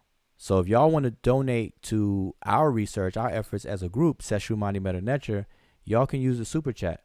We don't sit out there and usually ask for donation or anything like that. But if you enjoy what we're doing and whatnot and want to support financially, because in this research, I'm sure anybody who research can tell you, research is an expensive endeavor because you got to get books that, like, for example, I could show you all 4 books that cost $1,200 that I would love to have right now, just as an example. And these books are not, they don't look special. They don't have gold trim or nothing like that, but they cost $1,200. So researching can be an expensive endeavor. So, and anybody who's doing research, support them. And so again, if you want to support us. All right. So I want to put that out there. And I want to say with that, I'm going to say, Shem Hotep to everyone, and I'll see y'all next time.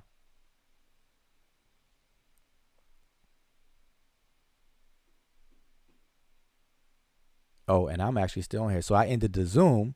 So I'm going to say Shem Hotep to y'all, and I'm going to leave y'all with our intro, outro / outro, and I'll see y'all next time.